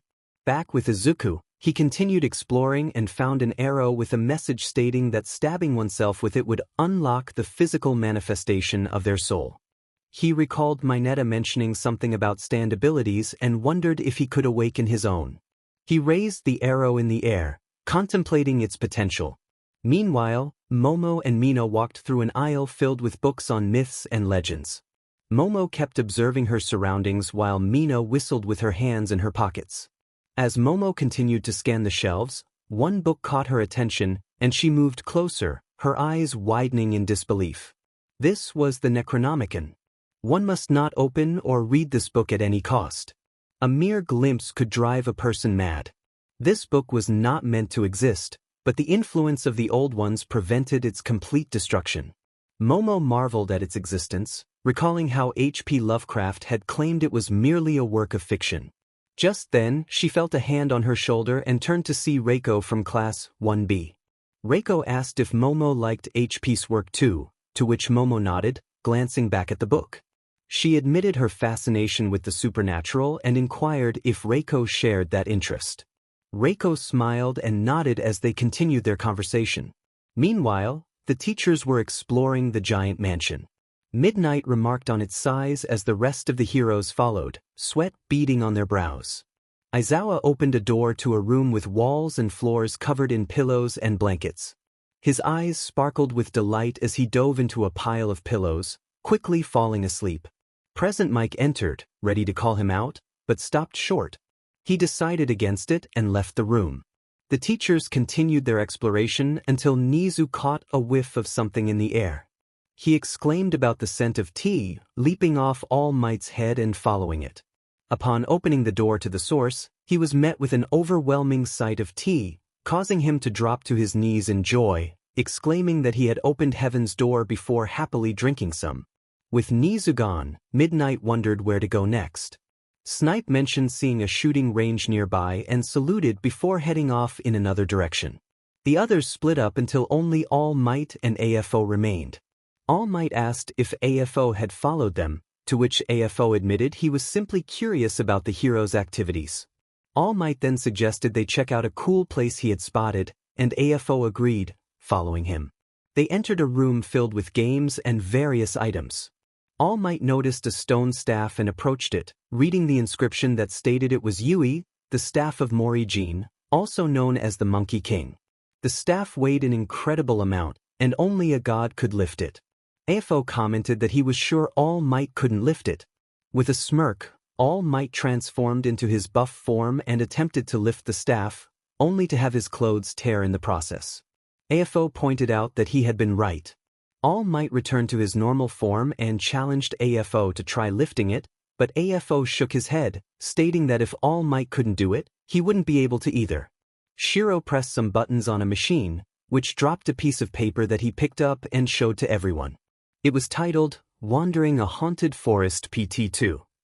Kaminari noted that they were continuing the not-so-scary part, while Dabi, sitting in a tiny chair with Eri during her tea party, expressed his desire to get it over with. Eri, with a bright smile, asked Dabi if he wanted more tea. Dabi was about to decline when 𝔻𝕗𝕬𝕦 crouched behind him with an intense expression, urging him to accept. Nervously smiling, Dabi agreed to more tea. Eri happily poured imaginary tea into his cup while 𝔻𝕗𝕬𝕦 watched closely, and Toga struggled to suppress her laughter. Koda chimed in, demanding tea as well and not wanting Dabi to have too much. The screen turned on, revealing Izuku lying on a boulder. He began to stir, rubbing his eyes before standing up. He was confused, wondering if he had been taken by the tentacle lady. Momo speculated that it might have been a dream, suggesting that he could have just taken a break, while others debated the nature of the video. Izuku checked his backpack, relieved to find everything intact. He sighed and wandered through the forest, eventually noticing claw marks on the trees. Kirishima pointed out the ominous signs, and Siro noted the number of marks suggested the owner was close. Izuku examined the claw marks, pondering what kind of creature could have made them. Suddenly, he heard rustling in the bushes and turned his head, narrowing his eyes as he approached the sound. Kaminari made a comment about typical horror movie behavior, prompting Kirishima to remind him that it might offend some people. Ignoring the banter, Izuku pushed aside the bushes and peeked through, his eyes widening at the sight before him. In the clearing stood a creature with pale skin, malnourished and sporting enormous claws. It moved on all fours, and Izuku's breath quickened as he took in the unsettling scene. He slowly started moving away from the bushes and began running. Mina face-bombed as she observed the situation, noting how loudly he was running. Shinso commented that it was a risky way to get killed and offered to answer any questions. Kaminari, curious about his quirk, wondered if he would die if he stuck his tongue in a plug, expressing a desire to absorb electricity from other sources. Shinso, maintaining a neutral expression, presented Kaminari with a plug that had his name on it, suggesting they could try it out. The creature heard the commotion and began chasing after him, letting out a chilling screech. Izuku glanced back and realized the creature was gaining on him, feeling the rush of panic as he exclaimed about its speed. Ojiro remarked on the creature's pace, comparing it to Ida's, while Siro pointed out Izuku's slip of the tongue. Izuku quickly apologized, but Siro reassured him that it wasn't necessary. The creature ran on all fours. Izuku managed to duck under a tree branch, which struck the creature and gave him a moment to escape. Mina found the situation convenient, while 𝔻𝕻𝕬𝕦𝕬𝕬 appreciated the cartoonish nature of it. Breathing heavily from exhaustion, Izuku slowed down and took a moment to hydrate, wiping his lips in satisfaction. Just as he was about to put his backpack on, the creature appeared and managed to scratch his arm. Kirishima was taken aback by the creature's sudden appearance, while Izuku exclaimed in surprise. The creature crawled toward him, raising its large claws menacingly. In a moment of quick thinking, Izuku grabbed a handful of dirt and threw it into the creature's eyes, causing it to shriek in pain. He seized the opportunity to crawl away and sprint off. Miruko remarked on the adrenaline rush, while Hawks wondered about Izuku's fate. Dabi cynically suggested he would probably die, prompting Hawks to encourage a more positive outlook. Dabi begrudgingly agreed that Izuku would have a quick and painless end, though Hawks was not convinced. Izuku continued running until he spotted a large tree ahead. His breathing grew heavier, and the wound on his shoulder worsened.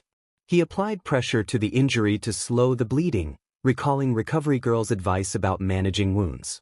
Ida acknowledged the importance of his actions, while 𝔻𝕖𝕤𝕦𝕬𝕬𝕬𝕬 pointed out that Kaminari needed to learn more about first aid. Kaminari, feeling called out, looked up and noticed a large loose branch at the top of the tree. An idea sparked in his mind, and a small smirk appeared on his face.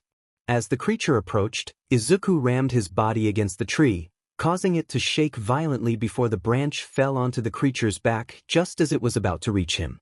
Mina praised the move, but Shinso cautioned that Izuku had impacted the side of his body where the bleeding wound was located, suggesting he might succumb to blood loss soon. 𝔻𝕻𝕬𝕬𝕬𝕬 was shocked by this revelation. The creature screeched in pain, struggling to remove the branch, while Izuku watched, breathing heavily. Kaminari expressed sympathy for the creature, while Mina commented on its predicament. Shigaraki laughed at the irony of a child defeating such a creature, but AFO reminded everyone not to underestimate their opponents. Toga laughed, and Dabi smirked, dressed in a princess outfit thanks to Eri. Izuku felt the pain intensifying with each movement. His body succumbed to exhaustion, and he fell to the ground, leaving his fate uncertain. Shinso declared it the end for him, while Kirishima acknowledged that he had fought bravely. Todoroki bid farewell to Midoriya. In his final moments, Izuku reflected on his life, wishing he had experienced more before this moment.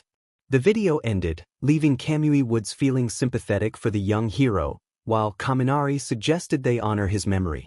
Mineta and Todoroki were visibly shaken, prompting 𝔻𝕖𝕬𝕬𝕬𝕬𝕬𝕬𝕬𝕬𝕬𝕬𝕬𝕬 Ciro to inquire about their reactions. They both insisted it was nothing. The scene shifted as Shiro announced that the machine was fixed, and everyone returned to the theater room. Soon noticed Mineta holding a strange ray gun, which he claimed could make copies of anyone it shot. As he examined it, he accidentally pulled the trigger, hitting Bakugo, Izuku, and Todoroki. Suddenly, 3 new figures appeared before the trio, all of them female and resembling Bakugo and Izuku. Confusion ensued as both Bakugo and his clone demanded to know who the other was, grabbing each other's collars and exchanging insults. Meanwhile, Izuku and his clone simply exchanged awkward greetings, both unsure of what to say. With nervous smiles on their faces, Todoroki and his clone stared at each other in silence. Todoroki broke the silence by greeting his clone, and Shoko responded in kind. They exchanged a few more words, and soon Todoroki asked if she liked cold soba. When she affirmed that she did, he declared that they were friends now. Tsu observed the interaction and remarked on how unexpected it was. Kaminari, in a joking tone, teased Tokoyami about his migration plans, to which Tokoyami retorted with a jab about Kaminari's intelligence. This prompted Kaminari to feign distress, drawing comfort from Kirishima and 𝔻𝕖𝕬𝕬𝕬𝕬𝕬𝕬𝕬𝕬𝕬. Hagakure was curious about the antics of her classmates, receiving nods in response. Some admitted to their playful behaviors, while Jiro doubted Kuda could join in. Mina echoed her sentiment. Todoroki then posed a curious question to Principal Nizu about the nature of offspring if he were to have babies with another creature like him. Nizu admitted he had never considered that before, prompting All Might to advise against such thoughts, a sentiment echoed by Aizawa. Jiro expressed her concern about the appropriateness of Momo's costume, to which she explained that she had managed to convince others to accept it over time. Tsu suggested that Momo could have added patches to cover more revealing areas. Dabi arrived home, extending his arms for a hug while looking at Todoroki and Fuyumi. In response, Todoroki and Fuyumi playfully threw pies at him, leaving Dabi's clothes covered in whipped cream. Fuyumi welcomed him back, and Dabi returned the gesture with a nod and a hug. He then greeted Endeavor, who acknowledged him with a scratch of his head. Tokoyami dramatically proclaimed, "All hail the Dark Overlord," while Todoroki humorously suggested selling their souls to the dark side. Kirishima playfully called for help, claiming that Todoroki and Tokoyami were worshipping the devil. Present Mike, noticing the scene, mumbled in concern before Aizawa and Shinso turned to face them, sharing a similar expression. Midnight commented on the father-son resemblance, while Uraraka expressed surprise at Shinso's connection to Aizawa. Toga made a humorous remark about Shinso's physique, which Mina echoed with her own observation. Shiro interrupted the moment, noting Minetta's arrival, while Kaminari commented on the heat in the room.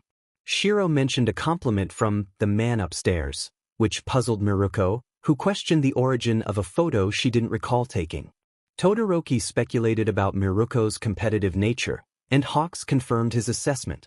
Recovery Girl remarked on the futility of explaining things to Miruko, while Izuku apologized profusely for his earlier actions. Tsu noted that at least Izuku had time to spend in the hospital. The chapter concluded with a note about upcoming plans and requests for future stories, including various genres and themes, inviting readers to share their preferences.